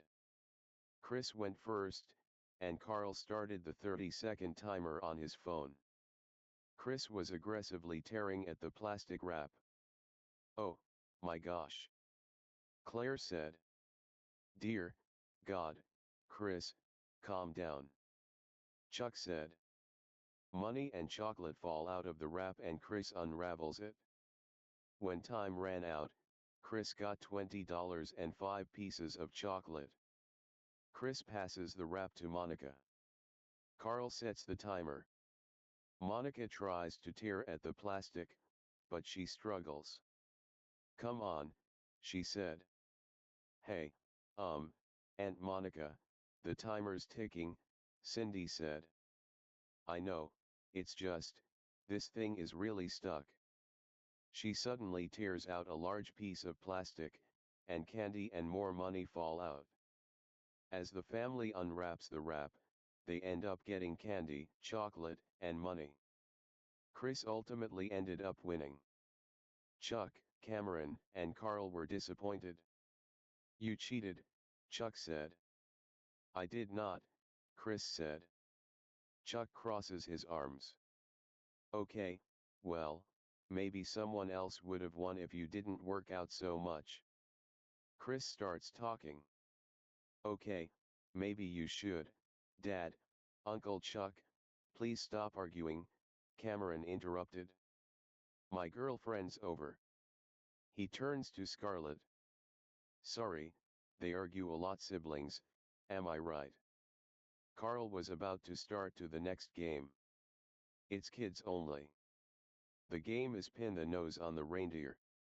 It's similar to pin the tail on the donkey, but it's a reindeer instead. Basically, you need to put on this blindfold on your eyes, and then try to stick this red ball onto the reindeer. We'll be going from oldest to youngest. I'm up first, Claire said. She puts the blindfold on, and she takes the red ball. Claire staggers around, trying to find the reindeer on the wall.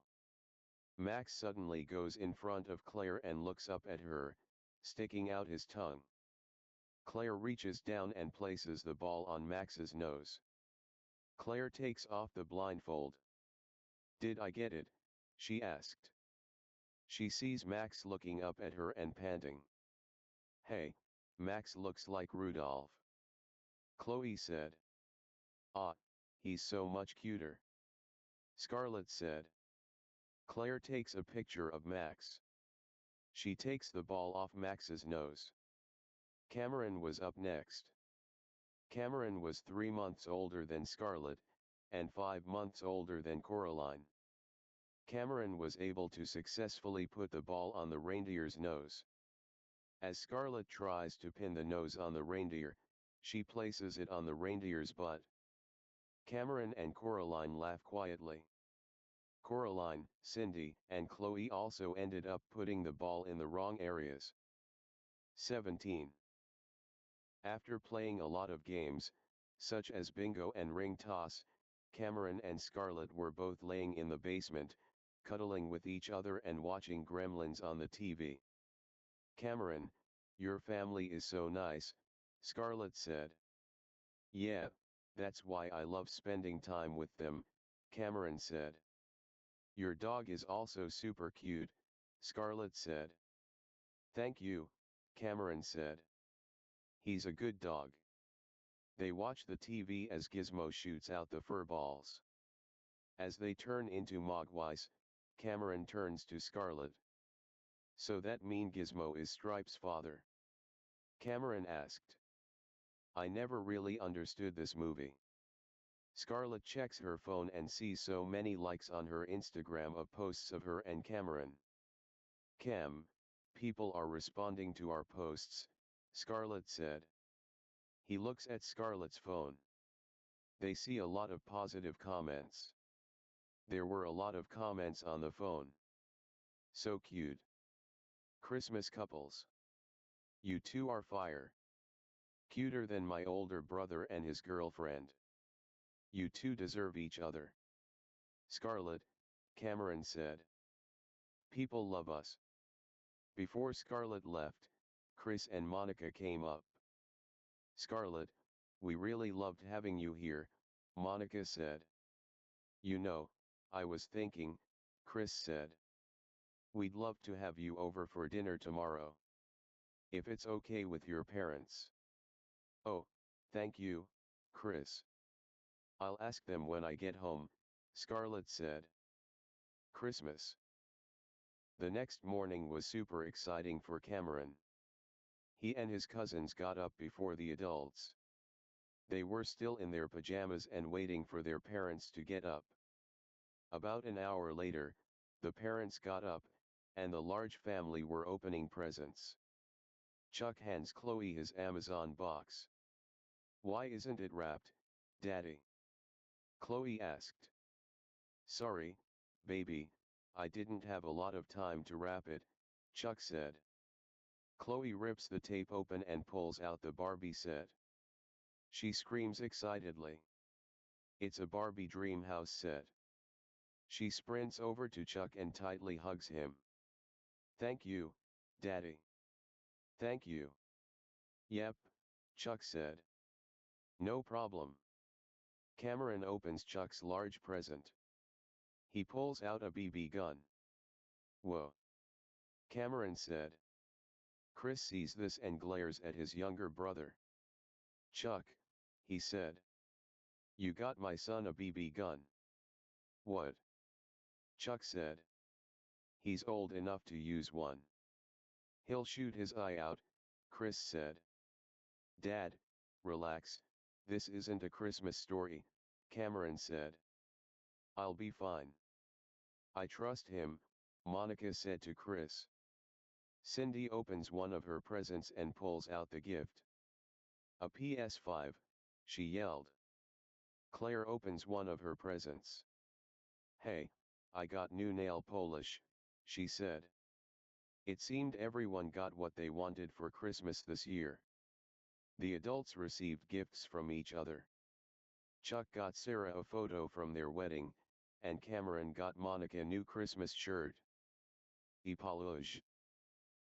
Around the afternoon, as snow fell from the sky, Scarlett arrived. Hey, Han, Cameron said. He kisses her cheek. Dinner's about ready and my grandparents are on their way. Scarlett takes her seat at the table. Scarlett.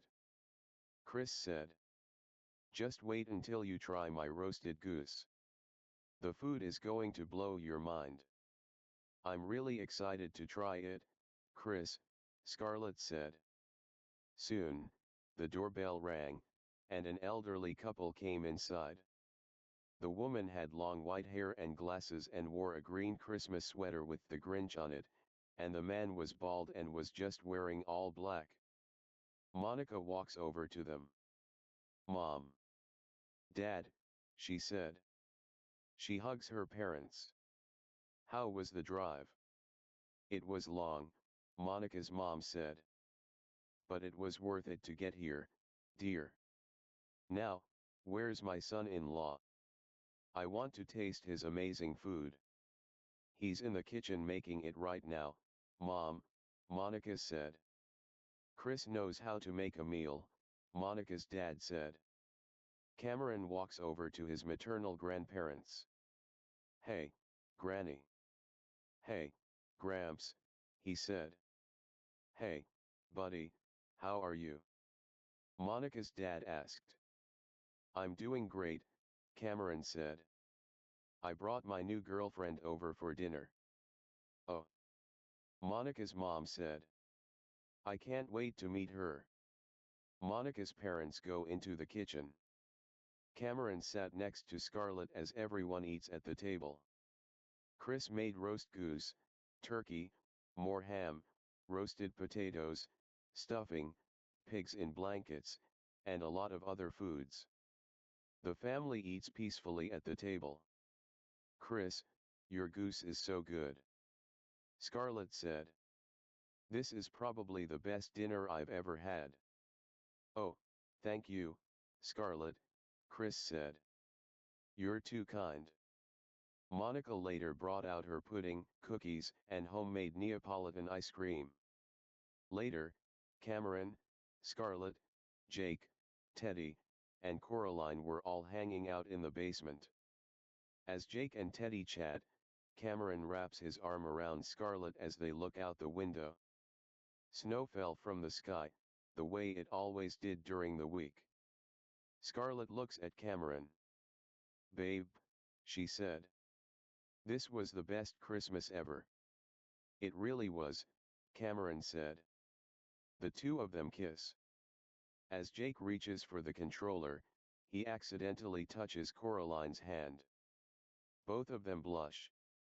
"Oh, sorry, Coraline, I didn't know your hand was there," Jake said nervously. Coraline chuckles and smiles at him. Cameron gasps and turns to Scarlett. They both look at each other in surprise, then smile. The end.